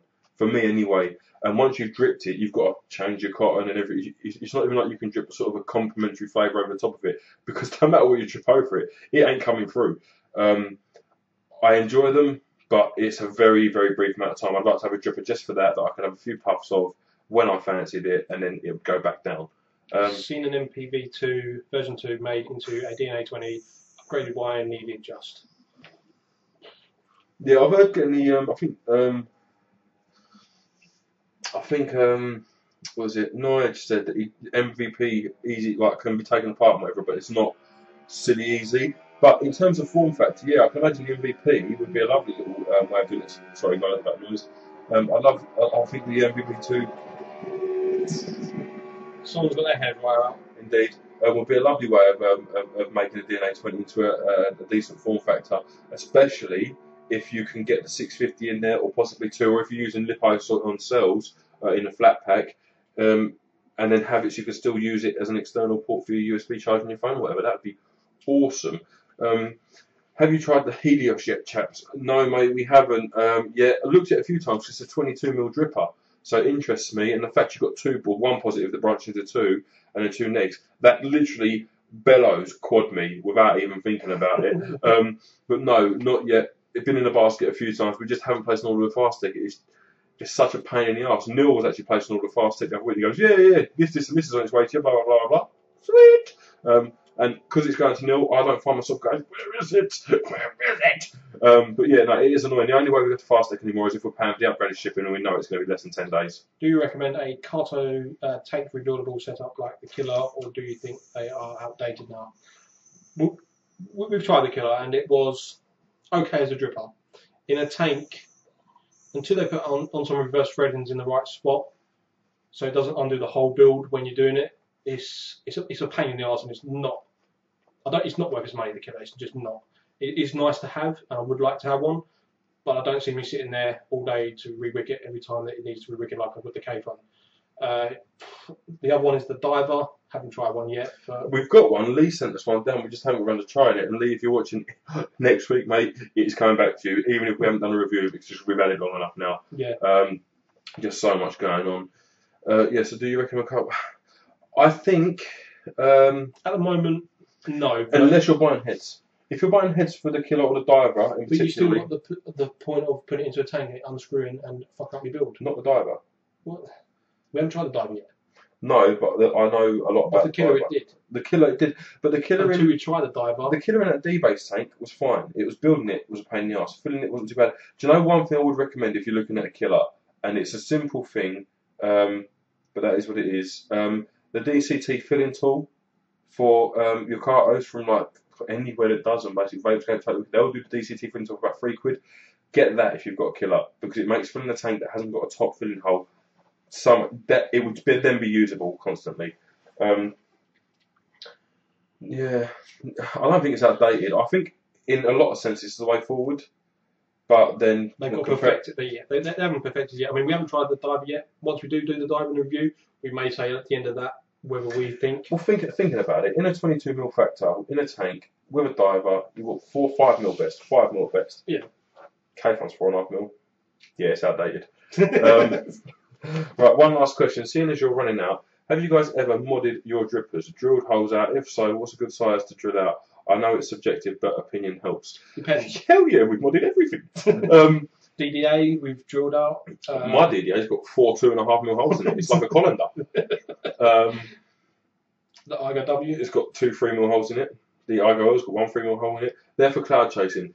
Yeah, what dripper is it you're talking about? Let us know what dripper you're talking about and whether you're chasing clouds, you want pure flavour, or whether you want both. There you go. Neil said send the SVD. I want it back, Neil. With a DNA 20 chip inside it. Yes. Didn't see the comment section over here. I'm a little late, but vaping was twisted 420. Yeah. Hell yeah.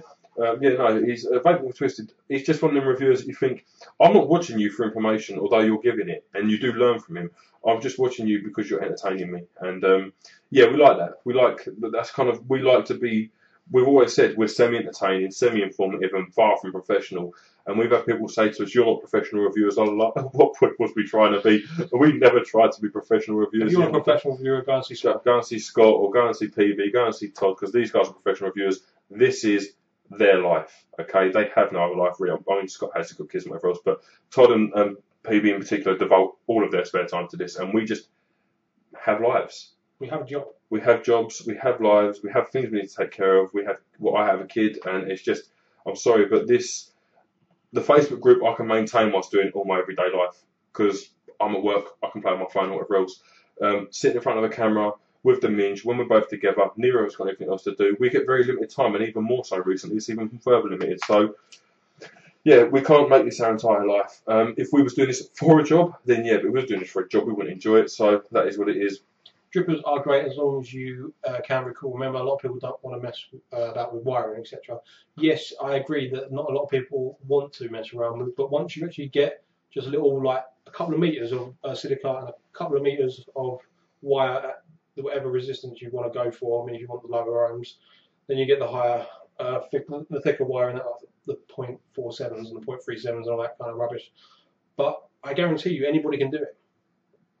I've literally sat here with my sister, who literally she doesn't care about drivers, but I got her to grab a coil. He's got to be careful because she does watch this. It wasn't the greatest coil, but it worked. I mean, I reckon if she'd have sat there and done like another 3 or 4, she would have had it down to a point where they were more than valuable.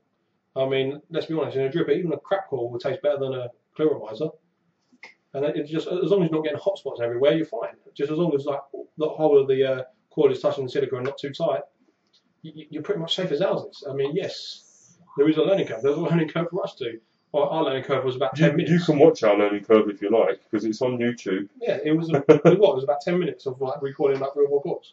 Yeah, but even still, compared to what the standard right now, going back. Yeah, I'm talking to a point where you can vape it. Mm-hmm. 10 minutes you can vape it. Another month and you've got calls down to 80. Some people don't want to get into it purely because they're nervous about it or whatever else. Neil, where's my pizza? Neil, it's pizza time. It's hammer time, motherfucker. Where's Nige? Yeah, some people don't want to get into it because they're nervous. I think it's too much faffing around. We know one of these in particular is just, no, it's too much effort, la la la la. And we're going, but it's not.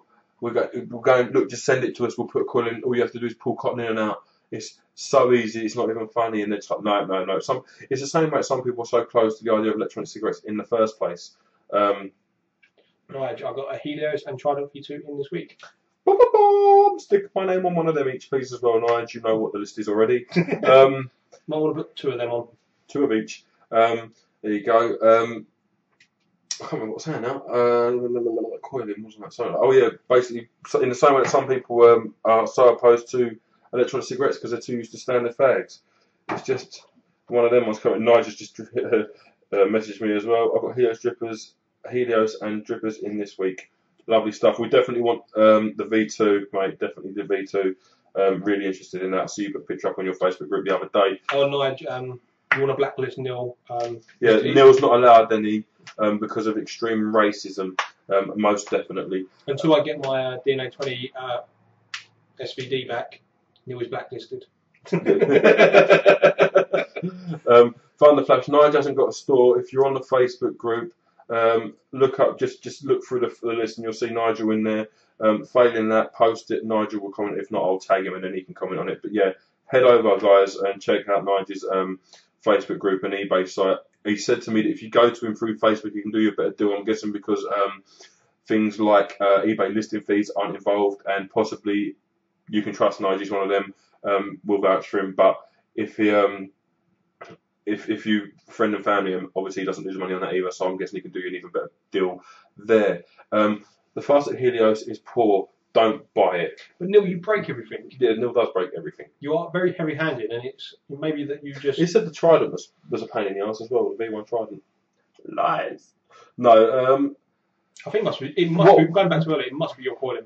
What Helios, Neil? Because there's 2 in there. Have you got the 22mm one? I know that Timo has. Slap your mama tool. No, not the slap your mama tool. That's what you insert cartridge through the drip tip well with. There's a tool that you stick into the top like a drip tip and push it down, and it stops the carter or killer at a certain point, and it's got a hole in it so you can pour juice straight into the tank. Makes filling up 10 times easier. Have you guys tried an e-pipe or even the Hammer mod clone, or recommend an e-pipe device? Haven't tried the e-pipe or the Hammer mod clone. Really after a Hammer mod clone. In fact, I've got my name on one with Nige. If you're after a Hammer mod, go and see Nige because he's got them and he will sort you right out. Timo wants to know what we got each other for Christmas. We got each other. I gave Worm the gift of me, and Worm gave me the gift of him, and we both tried to send them back. But my nan did get you some smellies. His nan did buy me some smellies, bless her. She did, yeah. She's such a little diamond. Yeah, that is what it is. No, it's not Slap Your Mum at all. Site isn't up for next week or so, but I'm on Facebook. Okay, so site is coming, Nige. Wicked. Yeah, he's on Facebook. Go and tap him on Facebook. Hey, have you guys? I'll try. Alright, honey, blah blah blah. Search Vapor Saints. Thanks. Trident Clone or Nimbus, all from Fast Tech. I have no idea what you're referring to. No idea, but definitely Trident Clone. Anyone who wants a hammer, Edwards, I'll do a deal for tonight for the show. 35 quid to your door. He's a top man, he really is. I'm telling you guys, like we have been sort of ranting around about Nigel a little bit, and this is one of the reasons why. Because that's 40 quid to your door usually. Nigel, you can't be making much on them, to be fair. I know roughly what they are in dollars, but then you've got shipping and tax to include. So yeah, guys, if you want a hammer, then tap up Nigel on Facebook now. Nigel Clements, I believe it is. Yes, it is. Nigel Clements on our Facebook group. The Facebook group literally is linked right there under this video.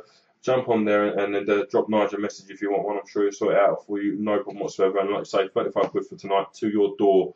I'm guessing, obviously, as long as you're in the UK, guys. If you're somewhere else, if he's willing to ship it, it's going to cost you a little bit more. But yeah, obviously shipping fees are going to be on top of that. But no, well, if you're elsewhere, yeah. But in the UK, 35 quid to your door, you can't go wrong at all. No. It's meant to be a little cracking little pipe mod. So yeah, I really like the look of it. To be honest, I think it looks really, really cool. So yeah, that is what it is. So definitely hit Nige up, and then you can go and hit Jay up for a nice bit of 100% VG or PG. Has Nige got the extension tubes? Yeah, Nige has got some kickable tubes, guys. If you wanted a long tube, bear in mind one of the SS ones is mine, so there's only a few of them, and there's some in brass as well. But if you wanted a tube that enabled you to 650 kick your hammer, it could well and truly be hammer time. But Nige has got them as well, and I'm pretty sure he could do a little deal on them too. Yeah, that's what this is about. Aqua looking good there. Nige, anyone tried one? No, not yet, but I was looking at one. You was looking at an official one, weren't you? Yeah, I was looking at an official one earlier. What was it, like 120 quid? No, that's a scrape. That was a scrape. Oh, that was a scrape, yeah. The Aqua's more like 160. Yeah, I was looking at it earlier and I was semi-tempted. Keeps going, I've got to stop buying things, and then 10 minutes later he's on the site. So literally, he said to me today, I've got to stop buying things. I went to the loo, come back, sat down, looked over, and he's looking at fucking £80 drippers. I just don't know what you're talking about. Lies. Yeah, I do have serious issues. I have a buying compulsion. As soon as I think I've got to save money, I feel like I have to spend money. That's just how it is. That's just how it is. And it's getting to the stupid point now where I think, oh, I've got to save money by not buying so many clones, just buying one real thing. I am probably in the next couple of months going to be getting a proper dem. You said this last live event. Yeah, the Aqua tank. That's Halloween. But I did have Christmas come up, and that kind of put a hole in my step because I bought loads of Xbox One games. That's true, yeah, you did spend a lot of money on Xbox. I've got, well, fuck it, we'll go to Xbox right now. I bought the Xbox One, obviously, as most of you know, that's why we had a week off, not barring work, but I went out and got Call of Duty, Battlefield, Assassin's Creed, Rise, Forza, Dead Rising 3. I got FIFA on digital download, but that comes free. Peggle 2. Peggle. Anyone who's got an Xbox, you must get on Peggle. It is like the ultimate game out there. I know we're going to be on vaping now, aren't we? So, yeah, let's go back to vaping now. Stuff and things. Little update on rebuildable supplies, guys. Vape atomizer mesh. I've started doing 0.5 Campo. We mentioned this in the Trident Phone review.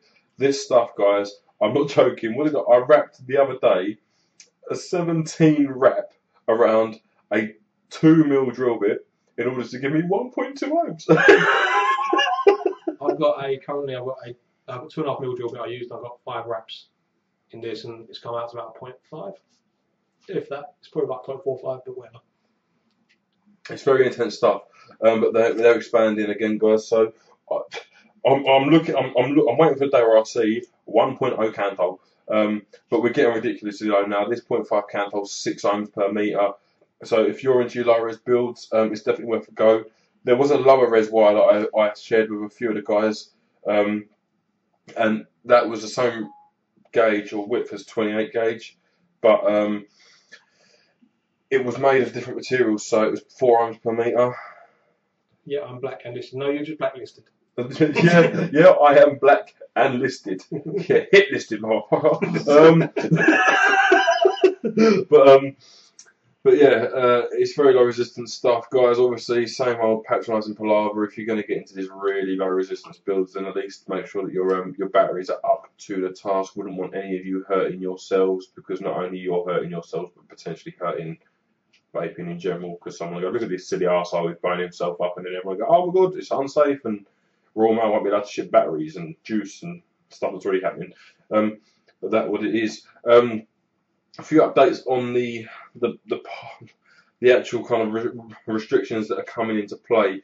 Now, it's still very up in the air, and there's still a lot of time for change, which is, again, WVO guys, get on it.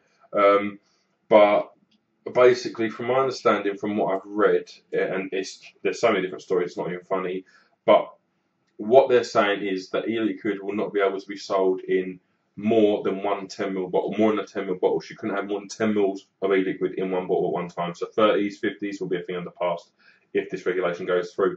Also, no tank will be able to hold more than 2 millilitres of e-liquid. And strength will not be allowed to go above 20 milligrams. So what they're effectively trying to say is that in your tank at one time there'll be no more than 40 milligrams of e-liquid, which is on the verge of what they would consider fatal to a hamster.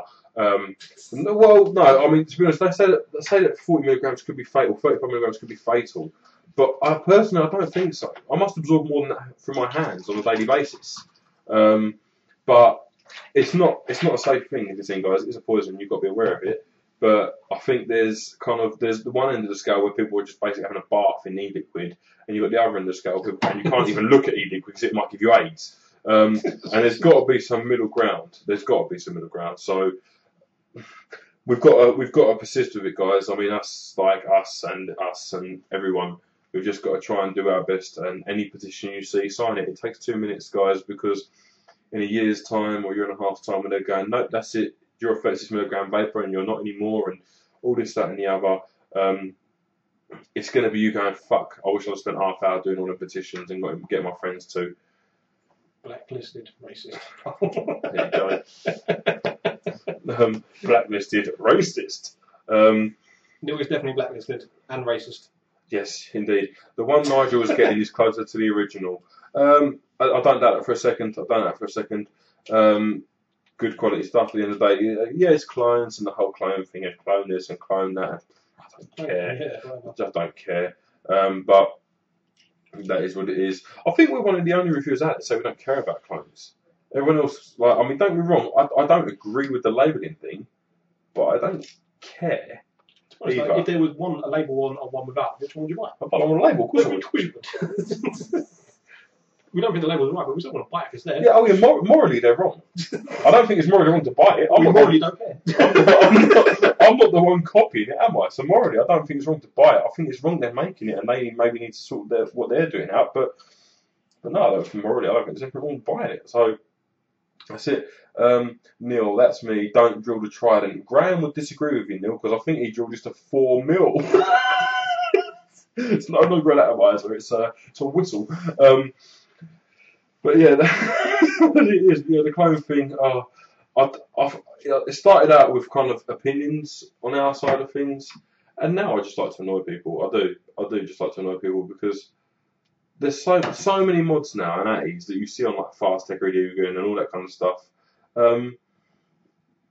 People wouldn't have even known about if it wasn't a Fast Tech. Don't kick a hammer; it will hurt your toe. Hammer time. But yeah, people wouldn't have even known about half these mods necessarily if it wasn't for Fast Tech and whatever else. So it's because of this that these are getting as much awareness. I mean, take the Kato hammer for example. Nigel just said get a good quality one, clone, to your door, 35 quid tonight because you're watching this show. Which, by the way, nice, thank you for that. It ain't going to be to your door tonight. Yeah, it won't be tonight. Unless you live next door, in which case you probably got one. But 35 quid versus the actual Kato hammer, which is the exciting side of 200 quid. Now, the clone, 35 quid, bargain. The hammer, rip off. 200 quid? No, I'm sorry, no. That's just what it is. No, it's 200 quid. It's too much money for what it is. Yeah, it looks cool and it looks awesome. It does, but it's not to me 200 quid. It's not. And all these people that have got clones of the hammer. We are all advertised. Anything shiny, we can't help it. It's true. It's true. But yeah, the real hammer. Let's be fair now. All of these guys that have got the clones of this hammer, I would be surprised if more than 5% of them even ever considered buying a real one, let alone was going to actually buy one. And a lot of the guys test the water of the real device by buying the clone. It's as simple as that. Having bought the NEM clone, I'm so glad I didn't buy a real NEM. I am, because the differences aren't going to be that dramatic. But you look at the differences in the brass one, the e-cig, it does feel a lot better. Yeah, it does. But how much better can a genuine one feel compared to a e-cig one? We don't know until we get one. We don't, but I ain't going to be 5 times the price better. I just know that, or 4 times the price. 4 times the price, yeah. I mean, when you look at like the V3 or the M16 clone from Fastech, and you look at an actual ground vapor one, you think, yeah, okay, there's a difference there. When you look at a Trident clone compared to a Trident, you think there's a difference, but I can live with it. It's true, is it not? When you look at the K-Fun light clone, well, we haven't seen your light clone, but we've tried a couple of the 3.1 clones, haven't we? And we've got another H-Cigar on the way. When I look at that, I think, yeah, I wouldn't buy the 3.1. I'd buy this over 3.1, but I'd buy the light over this because it's only twice the price. I mean, Dave sent us down the H-Cig one, and we're going to try that. But even still, that's 35, 40 quid. I think I paid the extra 20 quid. It's just, yeah. Oh my god, the Aqua clone came out, sales trade on Facebook group second hand, but only 5 days old. Gab English is his name, and he sold me a Capon Light for 40 quid and gave me 30 ml of juice, and at the same time. Yeah, it did. Yeah, the Aquacon. I actually spoke to Gaz about it as well. Gav about it as well. Yeah, I know that he had a Light Plus, and he also had the Aqua that he wanted to get rid of because I think he wanted to put it towards something else because he was after more of a drip or a loose pull, but in the tank form, and the Aqua was a bit too tight for him, and he didn't want to drill it. Yeah. Who are you? Just get a rep. I can't remember who you are. It's quite annoying, so I think I should know. Guys, what do you think? What do you work as, and what are vaping rules? I'm a legal academic PhD student and not allowed to vape at work.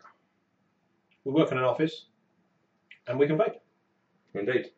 We have an office that's just ours, and it's a unit in a massive office complex of different companies, and the vaping rules there were, as long as it's not actual smoking, you're allowed.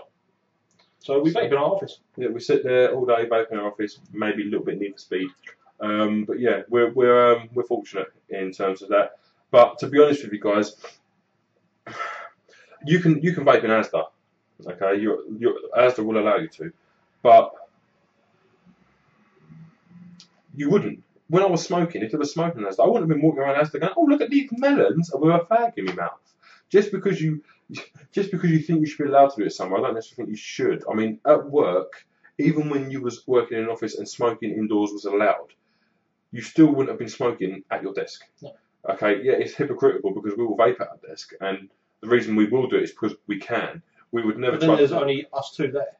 Yes. And we're both vape, so it's not a problem. If there was other people that were completely non-smokers and didn't like either the smoke or the vapor, then you wouldn't do it because it's disrespectful, you know.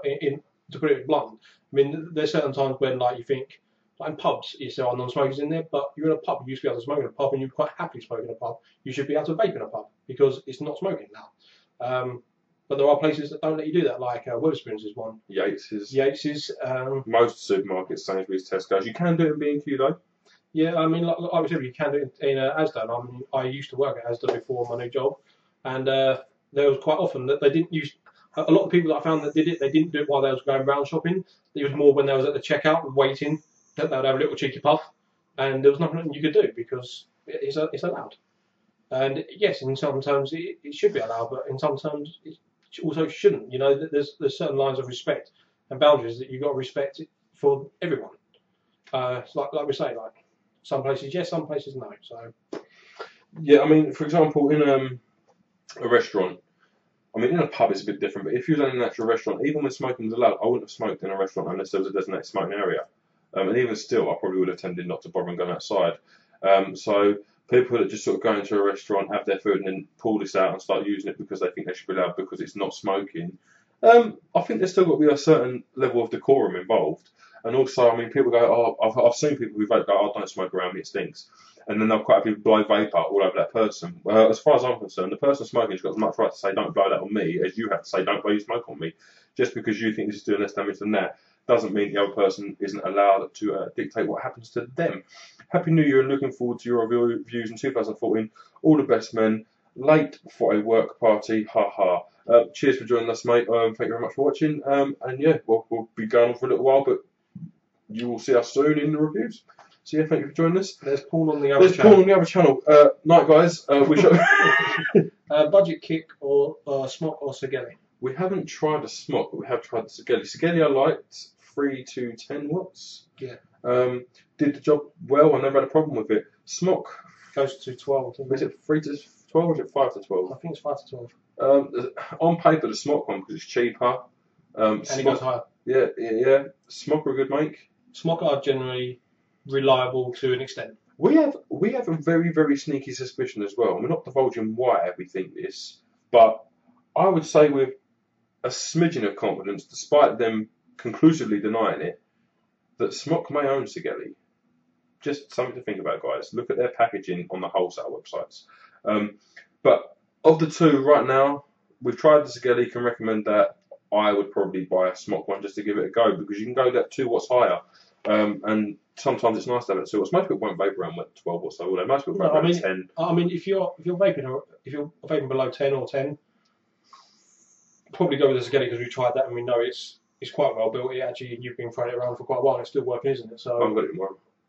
oh well, he sold it, but it was working up to the point he sold it, and it's probably still working. It was a fairly rugged little thing, that, because do you remember I sat there with a file, didn't I? Because it wouldn't fit in the Nemesis clone. And I was like, this bastard will go, and there's no point giving me a kick tube, my kick don't fit, and I was fighting it away, little corners and stuff, and it still worked just fine. So yeah, I took a bit off of it to make it fit into the Nem, it stood up to that. So from what I've heard, the Evolve kick was never particularly good in the build quality department and longevity. Back when I did watch reviews a little bit more than I did now, only because he used to always have them on.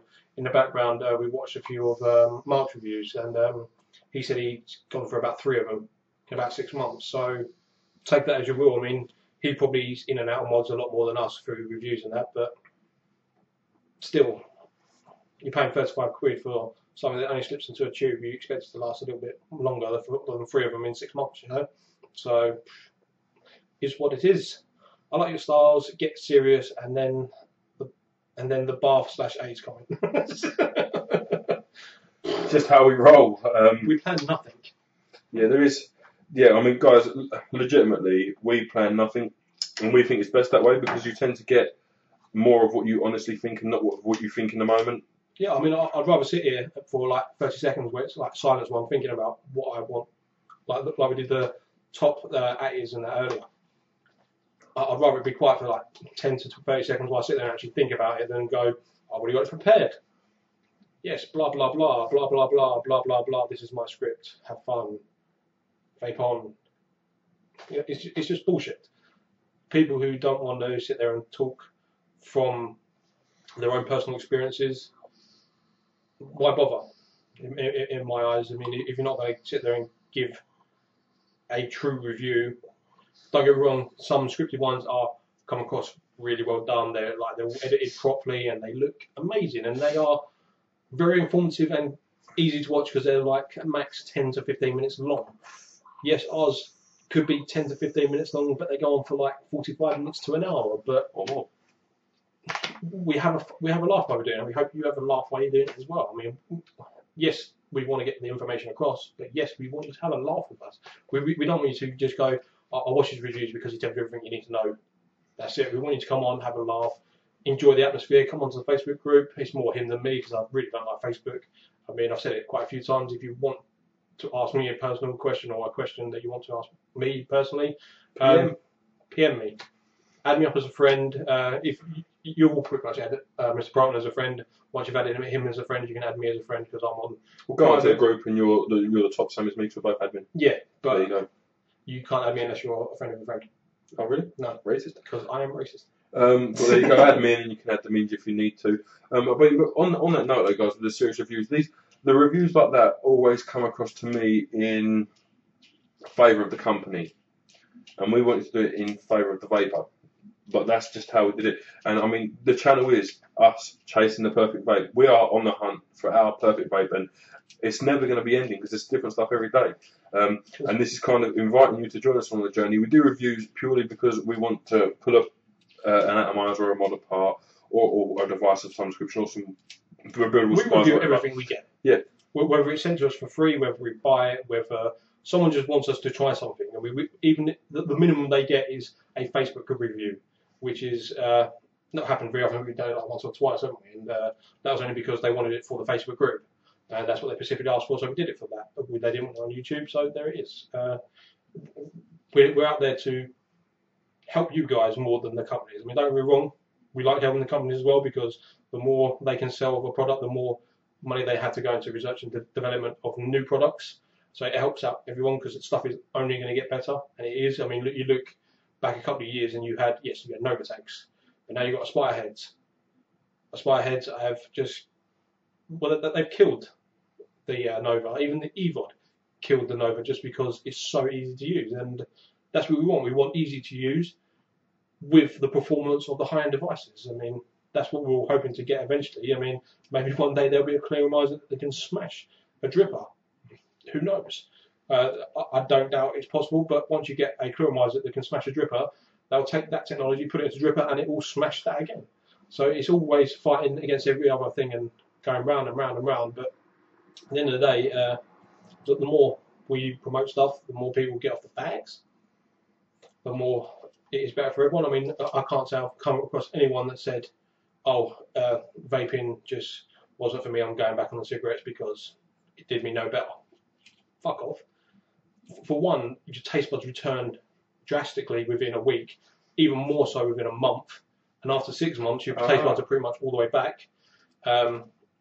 Your breathing, don't get me wrong, I mean, like I was a heavy roll-up smoker. I was 60 a day minimum roll-ups, and I wheezed when I climbed a couple of sets of stairs. It wasn't like I was out of breath dying or anything, but there was definitely a wheeze going on there. And 2 or 3 weeks after I started vaping, the wheeze had gone. I don't wake up coughing.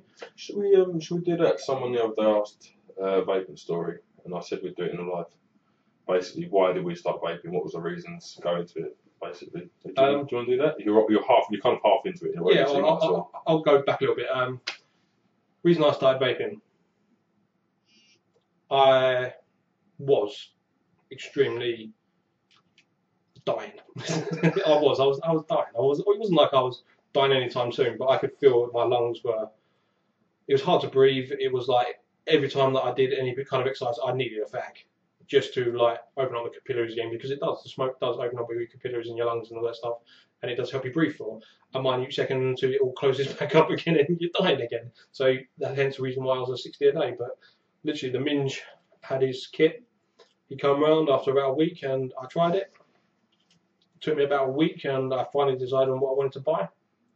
I bought it and gave a pouch and a half of tobacco away to my sister. And since then, I just carried on going. There you go. Me. Right. I no longer do the job that I used to do a few months ago. Therefore, I can be a bit more honest in the reviews. You may have noticed this in a couple of juice ones we did beforehand. Basically, I used to smoke 40, 45 cigarettes a day or roll-ups a day quite happily. And I had developed quite a liking for Bob Marley's favourite plant. This had been ongoing for about a year and a half. It was bad, then I stopped, then I decided to have another go. And one day I woke up and decided that it was enough now, and I needed to start focusing on what real life was about. So I quit smoking that stuff and I continued smoking. Once I'd given up that stuff, I kind of decided that I wanted to stop smoking everything, partially for myself and partially because I wanted to stop it for my son's birthday. I didn't want my son growing up thinking that sitting there with a cancer stick in your mouth was the right way to live. Or the extra plant. Or the extra plant. No, he never used to see that. It was never about that. But yeah, but when you grow up, you kind of the smell. You know what it's about. But so I decided that for his birthday last year, actually this year just gone, but it's his birthday in a month's time. So this time last year, nearly, basically, I decided that I wanted to smoke for his birthday. So the day before his birthday, the day before that, sorry, the 23rd of January was this day. His birthday's 25th. I decided that I wanted to look at stop smoking. And yeah, basically, I went on TW, bought pass-through Clearo, bottle of juice, and I thought I'd give it a go. And from then, I found it okay. And I was puffing around my little ego and that. Showed the worm it. He was like, Jesus, actually, that shit works. And I was like, no, it's amazing. And from there, we both got on a little journey. It was because Worm adopted it through me that we got into it as much as we did, because I'd come around here, he'd go check this flavour out, I'd go check this flavour out, we'd have a little look, and then we'd go, we wonder what else is out there. We didn't know this was out there, so what else is there? And then boom, all of a sudden, over a month, reviews and sites and whatever else, and it exploded. We had no idea about how much stuff was out there. So we're looking into it, and then we're going, oh, fuck me, 30 quid, that's expensive. And then I bought a Vamo, and then Worm was looking at Provara, and he was like, fuck it, I'm going to do it. And we started on that, and then one day we were sat there watching, I can't remember whose review it was or what it was of, but we were sat there thinking, this is so much horseshit, because we've had one of these. Scott's. Was it Scott's? Okay. It was me, I was like, I can't watch this no more. Okay, there you go. So we've had enough of this, so much sort of people going on about this, that, and the other. Yeah, we thought, fuck it, we'll put a camera on for a laugh. One night, we'll put a camera on for a laugh. We never expected anyone to really watch it, but we thought if we get to 100 views on the video, that'd be amazing. And we had I already had 17 subscribers because it used to be a gaming channel before. I did Minecraft and a few other games. Done Diablo 3, done that with a few friends. COD was one of them. I had a HD PVR as well for my Xbox and all that. And it was already set up the channel, and we just kind of. We was actually sitting here for a few days before, and we was like, yeah, we'll do reviews.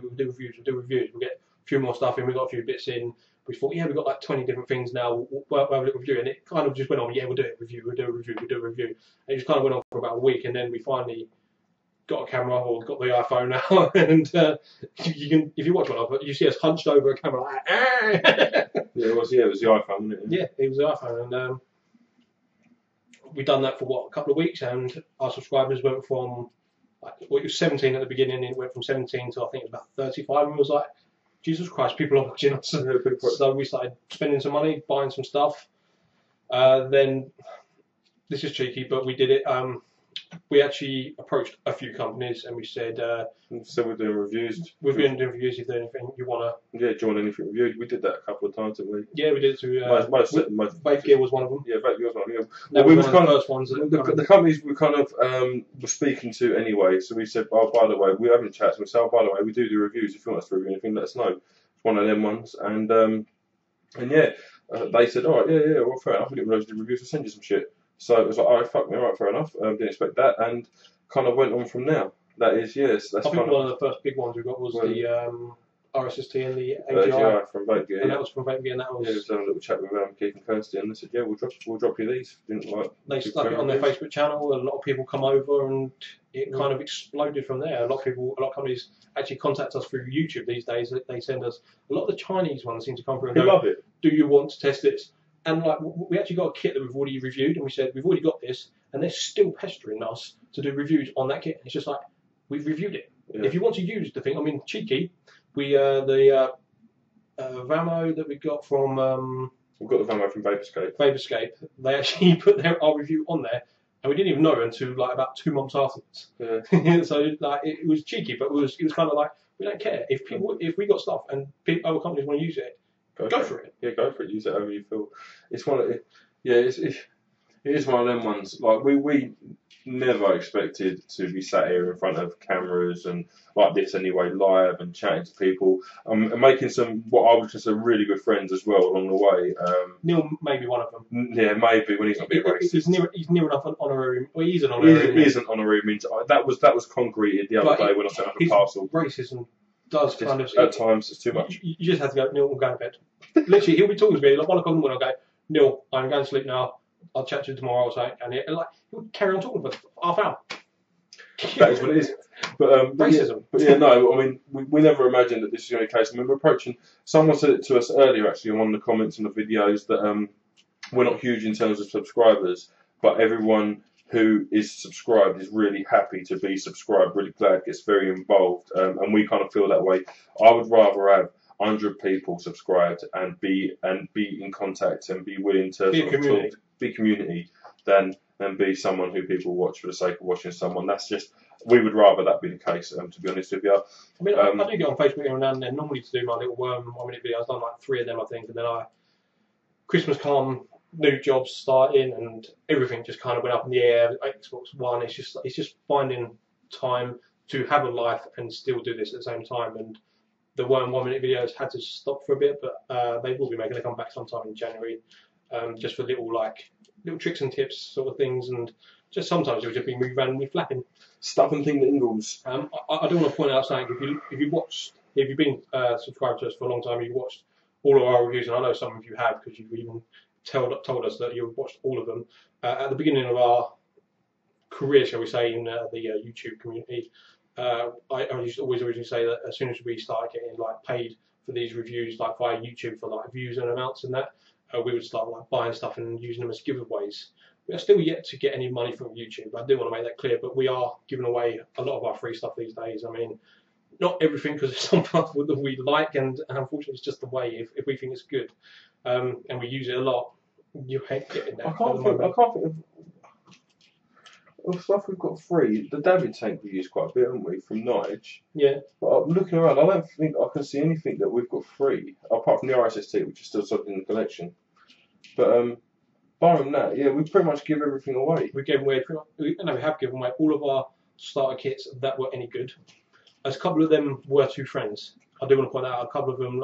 I had an ego kit. I gave it to a friend who was looking to get into vaping, and I had it sitting there, and I was like, I was going to do it as a giveaway, but he's my mate, and he wanted to get off the fags, and to get him off the fags, if I'm giving his kit and he started getting into it, happy days. I got him into it, and I got his mum into it as well, and they're both vaping still, so that is also obviously a plus for their health mainly, but for the community as well. I mean, if I could convert every smoker into a vape, I would. It's not going to happen because I've tried converting my mum a few times and she ain't having none of it. She's like, no, I want a fag. And like my sister, she's a partial vapor, a partial smoker. If she's out and about around the town, she has a fag. If she's indoors, she will vape. Mainly because of my nephew, her son, obviously. Indoors, she don't want people smoking around him all the time. I mean, they do have occasional fags when mum goes around there, but occasional fag isn't going to kill anyone. I grew up with mum smoking all the time. I then became a smoker. Didn't really do me any a great deal of harm. I mean, I'm saying after 10 years of smoking, it did do me harm. But when I was younger, it wasn't like the passion smoking was that much that I was dying or anything. It was just not ideal, shall we say? So yeah, one of them ones. It's I'm not a fan of Todd also. Yeah, I mean, that's nice. I don't. Right, this is very almost contradictory. Mark, as a reviewer, has changed. He has. I don't like it. It's as simple as that. A lot of people agree with me. Mark, as a person, is lovely. Okay, I've spoken to Mark quite a lot. Every time we've spoken, it's been very pleasant. He's always been more than friendly. Even before the YouTube thing, I've spoken to him a couple of times then. He was always friendly, always trying to help. Mark gives a lot of stuff away. Pretty much everything he gets. Which is, yeah, I think Mark keeps about 10 mods, 10 atties that he likes, and that's kind of how he balances the books. All right, that's he gives everything else away. Okay, he has given stuff away before, and people have sold it, and he doesn't like that, and he had a big rant about that. My opinion on that is, don't get stuff free and then sell it yourself, and then moan when people sell the stuff that you're giving them for free. That's my opinion on it. He is now, instead of giving it away, taking it, putting it on the Facebook, big auction. I think some of the money's going to charity and some of it he's going to use to buy more mods. Perfect. That's what he should be doing, because I'm not being funny, guys. He's getting all this shit for free, and yes, these people going, oh, he's getting all this stuff for free. The bloke puts in a lot of time and effort, not just with his site and with his YouTube channel, but when people email him, people message him, they always get a reply. All right, so the bloke does deserve something. I think he's still out of work at the minute, so if he can make a semi-living off this, then fucking good on you. All right, but before, when he was saying don't sell stuff I give you, although I get it for free, and he was selling some certain things, yeah, that's a bit hypocritical. Now that that's no longer the case, and it's a case of I'm going to auction this, some money go to charity, some money I'll keep so I can buy new mods, so I can continue giving you guys information. Yeah, fucking good on you. And that's kind of what I've got to say about Mark. He is a lovely bloke, he is. And hopefully his reviews, himself comes out a little bit more in his reviews. Hopefully he starts doing clones again. I don't think he'll start doing clones again. The main reason being is that he's friends with a lot of these legitimate mod makers now. I know and he sees the side of his friends being ripped off. But the thing is, I think his friends will be pissed off that someone's cloned it, but I don't think it's impacting their sales. Personally, if I made a mod, if it wasn't impacting my sales, I'd be kind of honoured that someone had, well, not honoured, but you know what I mean? I'd be like, wow, I've done something and they've cloned it. That's kind of speaks for what you're doing, doesn't it? It speaks, if not, even if the mod's shit, aesthetically, it must be good for them to clone it. It's just, yeah. I mean, I've got the brass name and the stainless steel name. One Fastec, one e-cig, wherever it is. And I still want a proper name. And I'm going to buy one eventually. It's going to happen. And I would only ever buy one proper name because of the price of them. So they haven't lost a sale from it. They just haven't bought it yet. I mean, there's other stuff that I've been looking at. I mean, I don't know if I should mention it or not. Is this the thing that we talked about earlier? Yeah. Yeah, you can mention it. Yeah, I think so. From the... From Nige? Yeah, from Nige, yeah. He's getting... Actually, when was it? About a month and a half ago? Yeah, a month and a half ago, I was looking around on American sites because they get more elite mods over there, and I was looking for a high-end one, and I saw one that I really liked, which was the Turtle Ship. And... Nige is getting the clones of both the brass and the stainless steel in, and we're having one of each. Each. We've already put our name down on it, so Nige is getting them in soonish. I'm quite sure he'll post it on the Facebook when it's up and ready to go. I was looking at it, and if these clones are good, I will probably want a proper turtle chip as well. And this was like a $200 mod, but it did come with all the tube sizes and a couple of extra. Yeah, I mean, you was very close to pushing the button on that anyway. The only reason you didn't push the button, if I'm right, is purely because they refused to give information about pricing. For shipping to the UK, yes. Yeah, they wouldn't give pricing for shipping to UK, so just We processing. emailed them as well. Yeah, emailed them. Yeah, they didn't reply. So if it wasn't the fact that the lazy arseholes couldn't bother to reply, when would have a turtle ship now? I probably would have bought a proper one, yeah. But yeah, Nigel's getting them in as well in a couple of weeks, guys. Nigel, I assume you don't mind us telling people this, mate. And if you do, unfortunately, 28 people live now, and probably another couple of hundred will know if they watch to this point in the video. So yeah, it can only be a good thing for yourselves anyway if people want it. Talk about the worm opening up at Halloween and the Proton opens up at Respect Dan. I don't remember opening up. Do you remember when you said you don't talk about yourself much? Oh, it was a very brief little thing. Talk about the worm opening up at Halloween and the Proton opens up Respect Dan. Well, narrow that for me, please, mate, just so we can specify. I think that's why he disables his YouTube comments, because he knows he'll get a lot of abuse. No, I disagree. Who? Todd. I disagree because he's disabled his comments a long, long time ago. I think he disabled his comments because he wanted to get more traffic to his forum. And there's nothing wrong with doing that. It's up to him. It's his videos and his channel. Just like a Yahoo chat room. Bye. Bye. See ya. If you want to do a review, watch a review video. And if you don't like the way we do videos, please fuck off and watch someone else. That's just how it is. We don't care. Couldn't give a fuck. So yeah, about me opening up. I am a private guy.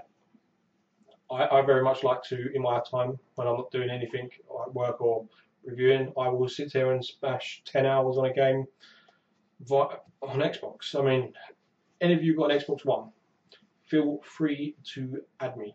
Don't know how I'm going to I'll type it in. I'll type in my gamer thing and you can add me. Just put on the little thing from wherever you're from.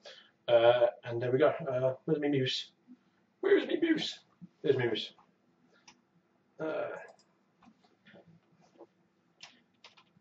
But yeah, I'm actually quite chatty on Xbox. Actually, sometimes you might get me to shut up, but still, whatever. Sometimes I'll be quiet, sometimes I'm chatty. It all depends what kind of mood I'm in. I'm generally not chatty. Been a little bit chatty tonight, Minch. But when I do go into my chatty moods, I do rabbit a lot. And yeah, I don't go on Facebook overly much. I don't like Facebook. I mean, you set up the Facebook group. It was his thing. It's his baby. He goes on there and he talks to pretty much everyone on the Facebook channel. I'll go on there, and there's certain people that know who I am because I was a little bit more active in the beginning, and I've kind of gone back into like my time is my time sort of thing. But like I say, you can add me up and send me a private message if you want. I will answer any private message that comes through, unless you want to know stupid stuff that I'm not going to tell you. Xbox on gamer tag. But yeah, you can add me on Xbox if you've got an Xbox One. I'm not sure if the Xbox One and 360 game chat is cross compatible. We went to try a few times because he's obviously still got 360. Don't know. We just never get around to trying it, to be honest. But if you're on Xbox 360, you can still add me and send me a message via there if you want. But yeah. There you go. Matt, I actually fell asleep talking to someone on the group the other day. It happens, mate. It happens. I mean, we like, personally anyway, from my point of view, I like the group the way it is. Not saying that that's anything to do with me. I mean, all I did was push the create button. It's a firm belief of mine that everyone on there is adults and we can all shape how the group is. But yeah, I like how it is. Everyone's friendly. Everyone helps each other. It's not just about vaping. It's not just one of them sites where you sell stuff or you ask questions. It's a bit of everything, and that's the intention. It's kind of you come along and people are like-minded, and everyone else is kind of on the same wavelength as you. So yeah, hopefully, you guys enjoy being part of the group. I mean, we've got a few hundred members now, and people seem to enjoy being there, and it's a very, very active group, and I love the fact that it is active. There's always people in there to talk to about stuff and things. It's just how it is. And if you're not on the Facebook group, obviously feel free to come on and have a look. There's quite a few vendors on there now. There's quite a few guys that are just very passionate about vaping. There's a few people that aren't as experienced as others, and they want help from any and everyone who will give it. And guys, please feel free to ask for their help because that's what it's there for. Apparently, it won't let me put a comment in. So, gamertag KAMAKAZEE space WORM. Obviously, rewind that if you forgot that. But I'll do it one more time. KAMAKAZEE space WORM. So kamikaze worm, but kamikaze spelled weird because the proper spelling for kamikaze was gone. So I spelled it like it sounded. Kamikaze! There you go. But yeah, if you wanted to add the worm and have a little chat with him, go for it. You can add me through his friends list, maybe, possibly, if they're compatible. We don't know. We haven't tested it, despite meaning to for the last 2 months. I will filter you a lot out. And if any of you are overly racist, I'll definitely send you his gamer tag. If you are polite and well-mannered, you're probably not getting it. Because you won't be able to handle him on Xbox Live. He does get incredibly racist. I do get incredibly racist. You do. Yeah, I'm a lot to handle, guys, even in my everyday life. Yeah, just I am a lot of hard work and effort. So Worm has a lot to do with when dealing with me because I am constantly in his face. Yeah, if you're on the Facebook group, you've seen how I am at work, and basically that's just how I am in general. So one of them ones. They've seen a couple of times me burst out, haven't they? Yeah. Did you see the Christmas one of the singing? Let us know. Yeah, little Christmas fucking hymns or whatever the fuck they're called. Christmas songs. Christmas songs, whatever they're called. I did specify, Nice. Whatever. What else have I got to update you on? Steve bought us a frother each and some glass jars that he sent down. We're kind of not really using them, to be honest with you. We've kind of taken the stance at the minute. It seems that we keep trying to do different things in order to improve. The main reason is we ain't got any DIY supplies to make any new juice. Well, we have got some on the way tomorrow, haven't we? We've got some coming, yes. But even still, every time we try and speed up steeping, it seems to fuck up. Something doesn't seem to be quite right. Or mass producing one flavour. Yeah. So, I think what we're going to do is go back to the old school. We just used to give it a little bath, give it a little shake, and leave it for a few weeks. Because that seems to be the only way to get consistent flavour using the same supplies. I think what I'm going to do is I've got 5 pots of 50ml custard to make up. And what I'm going to do is I'm going to do 4 of them the way I normally would. And I'm going to try one with the quick steeping method. And if all goes gravy, then I may continue to do it or do the other ones. But I think I'm going to do 4 the way I would normally, so I know I've definitely got 4 juices that are going to be banging. And then I'm going to do 1. So they're all going to be exactly the same mix in the same ratios. And then if that one goes wrong, I'm blaming Steve. It's definitely Steve's fault. It's definitely Steve's fault. I've just got a message saying Todd is a hypocrite. Hating on clones, yet he's reviewed the Fogger, the Zeus, the Russian, all clones. Yeah, we agree with you. But they were before he took the stance. No, the Fogger wasn't. Was it not? No. Fogger definitely wasn't. The Russian was, though? Yes, the Russian was. I don't watch enough of the reviews anymore. I mean, I think the last time I watched a review was well over a month ago. Like I say, I don't even watch my own. I can't be asked to watch myself. See, I watch all of ours. I do. I like to make sure that we're not giving people wrong information. I mean, to be honest, if we are, we're not going to change it, but at least we'll mention it now and again. But yeah, I do. But watching e-cig reviews, we don't do anywhere near as much now because, to be honest with you, going back in the day, we'd watch to find out about mods, and now we kind of look at one and go, we know about it just by looking at it pretty much because we can tell everything. It's not like when we were first starting, we needed to go, what's that? We don't tend to be that way anymore. But yeah, no, if there's something we want, and we're specifically after that one item, we will search it out. I'll normally do mine for Google and actually read it, just because I get the facts and nothing else, and I'm done. Neil Stevens, loving the EH Pro mods. Yes, the EH Pro are definitely always good. And they also they put you in a little pull tie, kind of velvety mod pouch. It comes with every one so far that I've had from EH Pro. I've got 2 of them. I gave actually one to the Minge. He's now got one as well. Obviously got no EH Pro mod, but it's a nice little mod pouch for you. Yeah. What did you put in it? You put the VTR there? Yeah, VTR puts it just nice. Yeah. There's a post from Phil an hour ago, so sorry mate, didn't notice it. K-Funds look great, but for the price I would prefer to see a borostopic tube in place of the plastic one. My favourite juice, Curious George by the standard vape, cracks tanks. Is there a glass option? I'm not seeing especially since the 2.1 or the Mini 2.1 requires the use of a plastic piece in order to use maximum lengths out. No, there's not a glass option. There is metal options for both the light, the 3.1, and the Russian and the 2.1. But there is not a glass. The problem with that is that you put it in and you can't tell how full your juice is. The way I combat this typically on the first fill is I'll only semi-prime the wick at the coil, and then I'll fill from the top and do it in. So then the bit that would flood the chamber would then be absorbed into the cotton. On the fills that follow that, you have to be a bit clever. You have to. What I tend to do again is fill it up almost full, put the top on half script, flip it upside down, screw it up, and you will still get a little bit of leakage. Who is this guy, Mark? You're talking about Mark is Todd. Mark is Todd. Todd's Reviews. Mark is his real name. Mark, also it's Todd, but yeah, Mark is Todd. Yeah. So that is who he is. Let's have a look. We've got a few. We've got a few notifications. Woo! Obviously, a few of you guys hadn't joined the Facebook group and have decided to after tonight. Looks like quite a few people asking for permission to join. And you have all just been added, of course. But yeah, guys, come on, post. Let us know that you know. Get involved. There is quite a few people that are regulars, and you'll notice them because they're quite irregular. And Neil is one to watch out for. Like we've been saying the whole Neil is definitely one to watch out for. He breaks stuff very often, so if you get if Neil posts saying this broke on me, it's probably him rather than the actual device on some of them. Some of them they were kind of shitty. I mean, I can vouch for the i-Thacker that he broke. It's not great, but it's a clone and it's cheap. So the i-Thacker was just purely down to a poor, weakened polycarbonate tank. Oh yeah. Where is this bandit today? Oh, where is the dislike bandit today? Obviously not on at the minute. I don't know, but there's 26 of you watching and there's only 4 likes. Quite racist. I'm definitely stating racism right there. 5 likes. Giving you some respect, Dan, for your story. No criticism meant. Thanks, Matt. But to be honest with you, my story is my story. It's not going to change, and people can criticise it if they like it. It is what it is.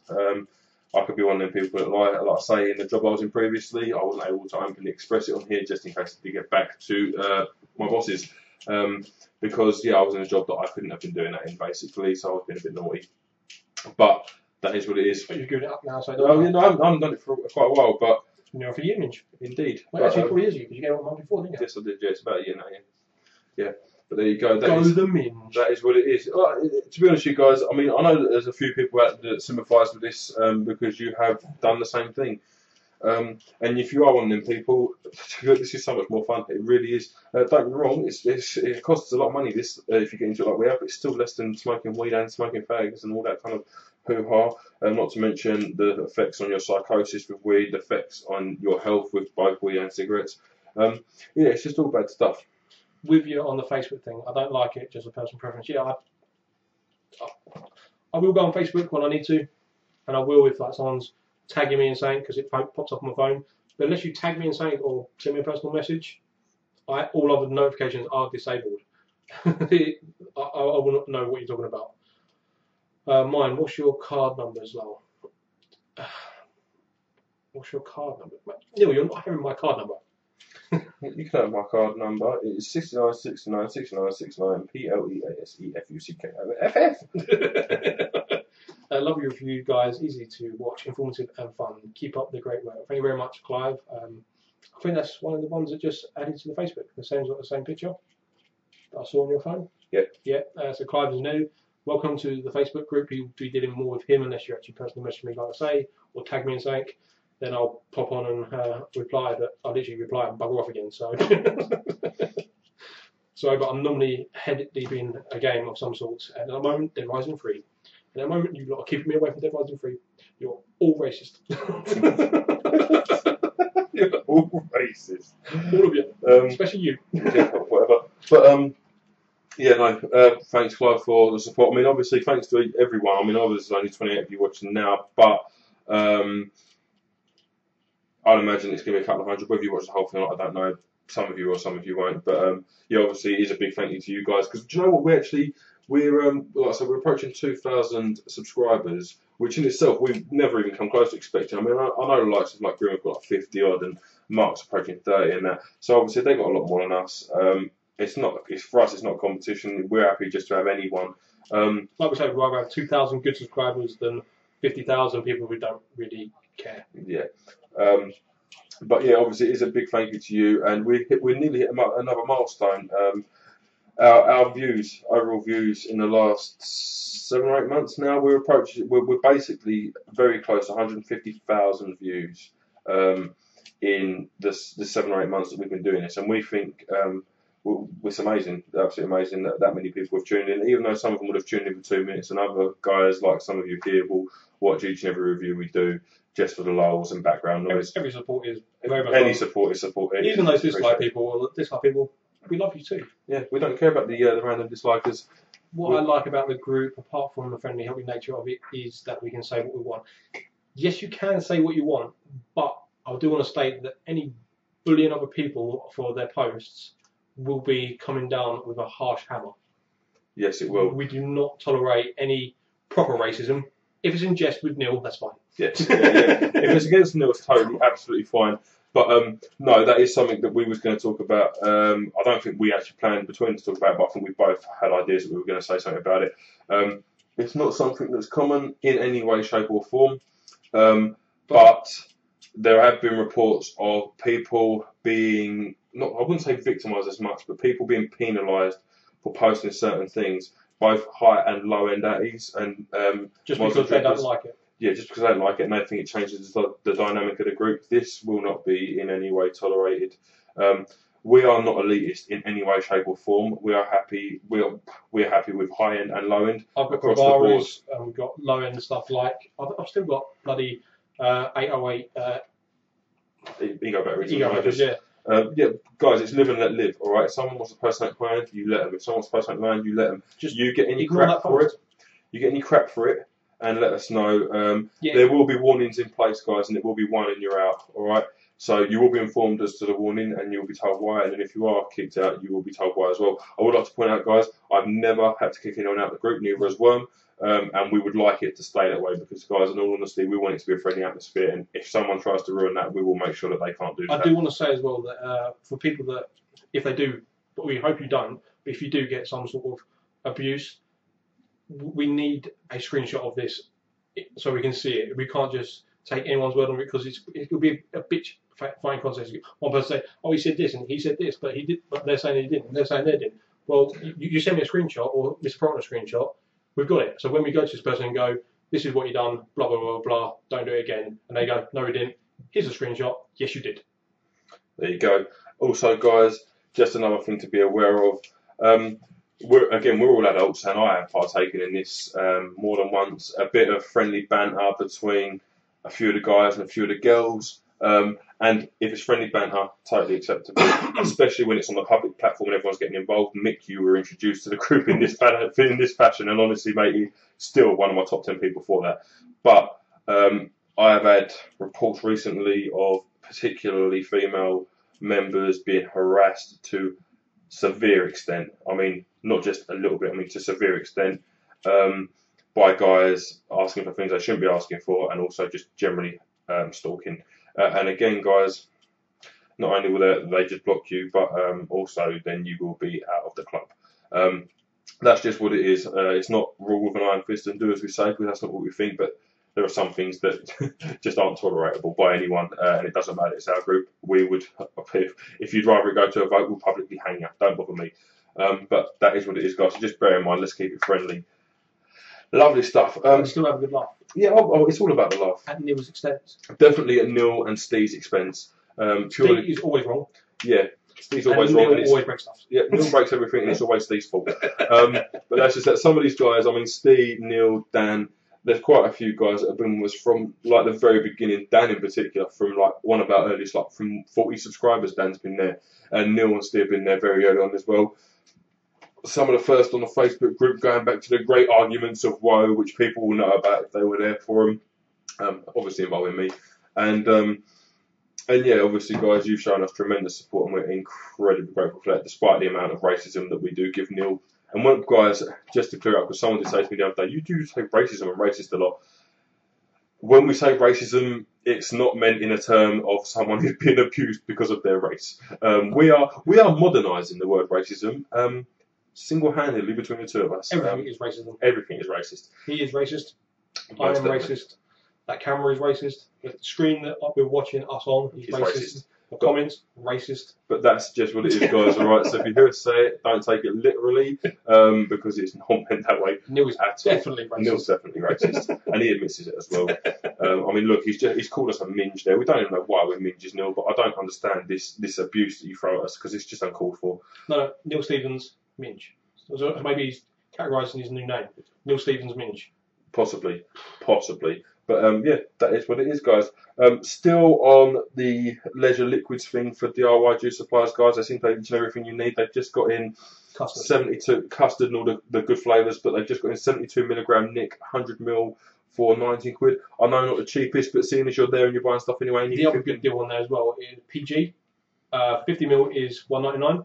100ml is $1.99. So get yourself over there if you need some PG, because 100ml is $1.99. So we don't, obviously it's a pricing error or whatever, but it's going through at the moment. What it did the other day when we ordered, which was Friday. Was it Friday?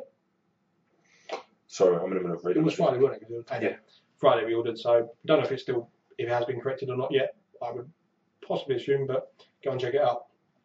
What other flavours they got that are good on there? Oh, sorry, Matt. I've just got your message on Facebook, mate. Trust me, geez, in no way whatsoever, even on a minuscule scale, was any offence taken. Basically, Matt's just said, just to clarify, I didn't mean any disrespect, and was trying to be funny about the worm and what you said on Halloween. I remember the conversation that everyone had afterwards, and I was trying to say I respected your story, and we heard some personal shit from the worm at Halloween and some from you today. Sorry if I didn't mean anything. Mate, no, nothing you have said has been taken in any offence. I promise each and every one of you, if particularly me, I can't speak for him, but you would know, but particularly me, if you offend me, you will know about it, all right? I promise you that. But no offence whatsoever taken, Matt. Don't worry yourself, geez. I don't think I can be offended. I spent the last, before this job, 2.5 years in security. Every word under the sun was yelled at and abused at me when I caught people for stealing. I don't think anything affects me no more. It just goes. You're entitled to your opinion of me. If you think I'm a cunt, I'm a cunt. You know, whatever. You know. Sorry, guys, just a little update. Phil from Mods and Natties has got the EH Pro, not the EH Pro, they've got the stainless steel Chi-Yu missing the serial number logo at the back for 20 quid. Email Phil, he's got 4 left. I've just seen that come up, Scott Hardy. Just out of curiosity, are the Worm and Proton friends or special friends? Trust me, friend, in no way, shape or form has the Worm and or Proton ever been special friends with any other male, alright? Despite the fact that it's like a relationship because he's a minge and I'm a minge, this is nothing but a platonic friendship, and it never will be, and it won't be with any other cock-dwelling member of our species. Alright? So no, we are not special friends, we are just good friends. Indeed. Very much like females. Indeed. The nano kits have just gone live. Unlike. Oh, the unlike dude is here. Screw you, we've got 19 likes, motherfucker. Unlike dude, please put a comment saying I was the unlike. I want to know who you are, Yeah, so I can yeah, 'cause praise you. everyone and I'm over like the everything you do. To be honest with you, this disliker, random disliker, has more dedication than any of our subscribers. Because he goes on to every video and dislikes it. So kudos. But yeah, nano kits have just gone live at modfactory.eu, guys. If you wanted to go and pick yourself up one of them bad boys, there's only 100 in stock, and I imagine they're going to go fairly quickly. Bugger off, I want one, so leave me one. Neil said, tell Steve that I am waiting for mine. So Steve, if you're watching Frother and Glass Jars, to I've got Neil's address, let's read it out. I won't, but yes, Neil wants some of the bad boy stuff. Do you guys have any positives and negatives things regarding Inican and VTR? Not yet. No, I don't mind going to a few. It's unlikely that most of the guys in North VTR will be here. Do you guys have any positive and negative things regarding Inican VTR? Okay, yeah. We'll go into. We could, I suppose, do a little semi-review if you like. Right, negatives first of all. Weight of it. depending on who you are. For me, love it, but for a lot of guys, the weight of it will be an issue. It is cataclysmically heavy without an addy on it. I mean, this has got to weigh 250, 300 grams at least. It's solid metal all the way through, so that's a negative. Another negative, the ring at the top, 20mm max, so you're going to struggle for anything on it without this stupid extension. They've made a stupid extension about 10 to 12mm bigger than it has to be, and also a different colour, which is racist. What else? You got something? I've got a couple more things if you want to think. Another thing for me, same with most Nicking products, it is a 3 button on and off. I prefer a 5. It's not a major drawback, I just prefer a 5. But one big flaw with this, and again, it's not stupidly big, but it's big enough for me, menu system. You push the button, shows you the atomised resistance. Then it will tell you you're either on wattage or voltage. And whichever you are, you then clockwise turns it up, counterclockwise turns it down. There is no way to check the specific battery level in this. You can't check 3.9 and 3.6. It's basically on the button LEDs. So if you're green, you're above 50%. That's all you know. If you're yellow, you're under 50%. And if you're red, you're about 10%. Right? That's the only way to test the battery. That's negatives for me. You got any more? To be honest, I don't find the weight negative. I mean, if you go into buying a box mod, you understand that they're heavier than your standard mods, unless you buy some of the really thin, skinny ones. So I don't really think the weight is negative. I quite like the weight. I don't think the weight was negative, but I think for some it will be. I know for Ryan, for example, is a big bloke from the group. He found the weight a negative thing. There's only one thing that I do not like. This tube thing. It's ridiculous. Extension is just ridiculous. Why not just extend the actual full thing all the way up and have it so your atomizer's on the top above it anyway? I mean, to be honest, with this ring, your drip tip's still going to come past it. You might as well just have the atty above it anyway. The ring, I'm not being funny, but the main thing with the VTR that pisses me off with this extension is this, okay? That's it with the extension as it is. Unscrew this, because it's like an SSD, they made it so that can be removed. So if you've got a T3, a T2 or whatever, it will fit in there. Why would you not drop this down by that level? So basically, that's where the top of it sat, like that. Okay, you could still remove it, it would still be usable, and then it would at least kind of sit flush. And this is copper, this extension tube, which is a good thing, it's a good conductor, but why chrome dip it in a black chrome when the body is quite clearly a stainless steel and a chrome dipped affair at the top? And with the army green one, why not make it an army green dipped? Or why not make it chrome like this bad boy here? That's a negative for me. But positives?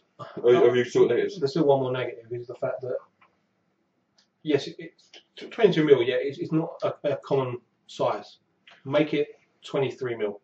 A lot of the atomizers out there in rebuildables are typically 23mm. So you made that 23mm. Especially since it's got the sub-ohm option, and that's got people who have got rebuildables in mind. Yeah. Let's be fair.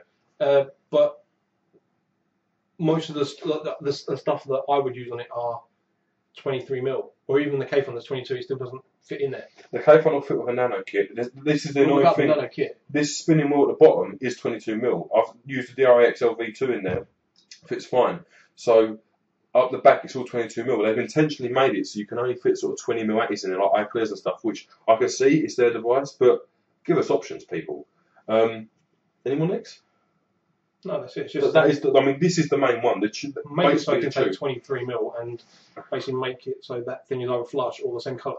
Yeah, it'd be nice. That would be nice. But I'd hope that you could get different extensions to this at some point. It's a possibility. Spray it. Yeah, I probably could. But right, positives. Firstly, foremostly, I love it.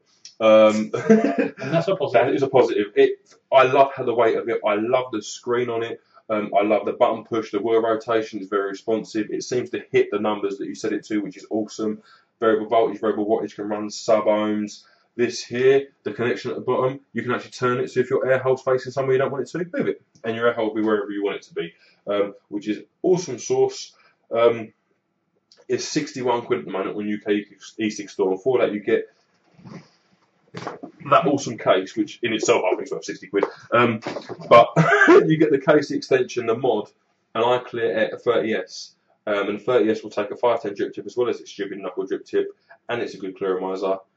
For 61 quid, all you need to do is add a battery and juice. So even if you need a charger, 2 8650s and a few bottles of juice, 100 quid, you have got an awesome setup. And honestly, one of, if not the best mod I've ever used, for personal preference for me anyway.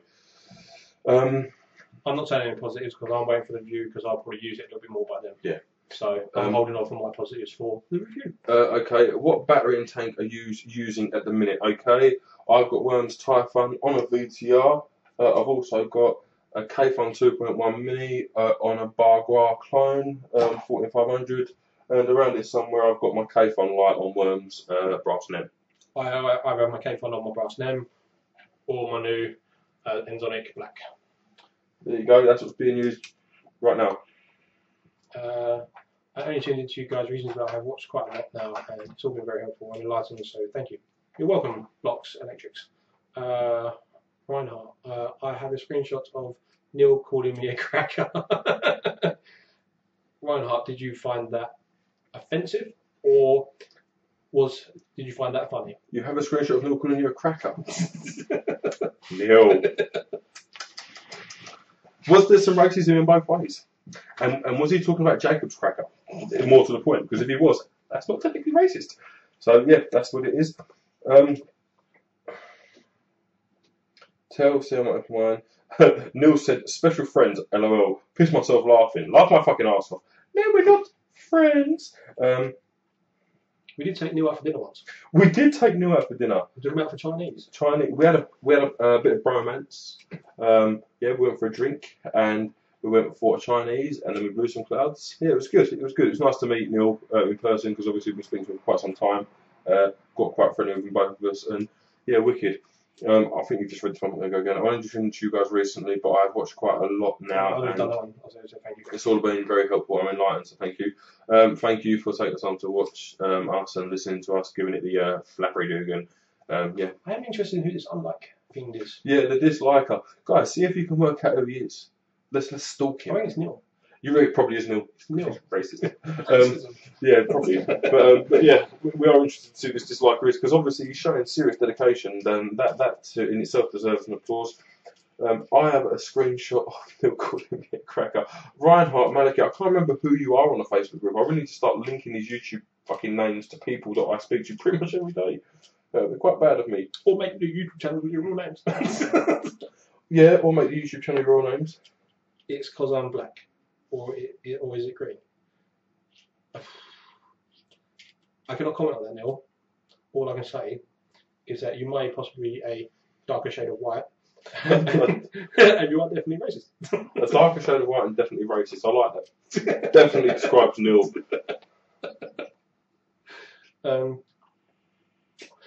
We got anything more? I'll give me a minute to check Facebook just flap about some random crap. I have nothing more to flap about. We've gone through everything. Have we? Yeah. Really? Yeah. Well, wait one second, guys. We are just, he's checking Facebookery Dugan. Right. Okay. Do you guys sell e-juice? We went through this, I think, last time it was live one, didn't we? No. Guys, by the way, if you've got stuff to ask, link it for us, because yeah, we need stuff to keep us flowing, because stuff will come to us randomly, but without stuff to fill the gaps, it's from here. And then we're going to end. Indeed. Yeah, do we sell juice? No, we don't. We started out when we was vaping and converting everyone that we knew onto it, selling a bit of juice to friends, basically, in order to just cover our costs, and basically we vape for free off the juice we made. But YouTube, it was basically something I had to give. It was either juice making and selling, work, or YouTube. We chose to continue doing YouTube and working, which I think was the right choice for both of us. So that is what it is, guys. So no, we don't actually sell e-juice. An aspiration of ours is maybe to have a company one day where we make our own e-juice, sell it, and all that kind of stuff. Nige, me too, Maliki. I don't disbelieve that, Nige. No, I have. All right. I haven't cleaned my Kfun out for a week, and it's got black bits floating in it. That's definitely racist. You need to clean it. Definitely need to clean that, because thinking about it, how have you got black? That means they've come off the coil, gone down the channel, up into the juice. Yummy. Nige, it's from the coil, just some crispy juice. Yes, very appealing. All right. Right. Welcome to the group that joined and came to join the madness. That's from Matt. I've still got people welcome to join the group. There we go. There we go. Lovely stuff, guys. Yeah, honestly, if there's any more of you that aren't on Facebook and join the group, come and join the group. We're growing, and that's the idea. Everyone's friendly and chatting and all that kind of stuff. So, good. It's all good. That one? The Chi-Yu clone from Mods and Atties that hasn't got the logo on the back. It's still got the Chi-Yu clone, guys. Just to clarify, the Chi-Yu clone from Mods, it's still got that logo on. What it's missing is that one at the back and the serial number. And because of that, you can get it from Mods and Atties, and it's an EH Pro one for 20 quid plus delivery. So 25, 30 quid, whatever it is. Worth it all day long, especially seeing as you'd have it this later part of this week. So yeah. If you're after a Chi, guys, don't worry about Fast Hickory Doogan, because even the Fast Tick one was, what, 20 quid? Fucked my homebrew GBC by putting too much sweetener in it. Yeah, you got to be careful, especially if you're using Steva, especially. And Steva is a lot stronger than the EM. EM you can get away with putting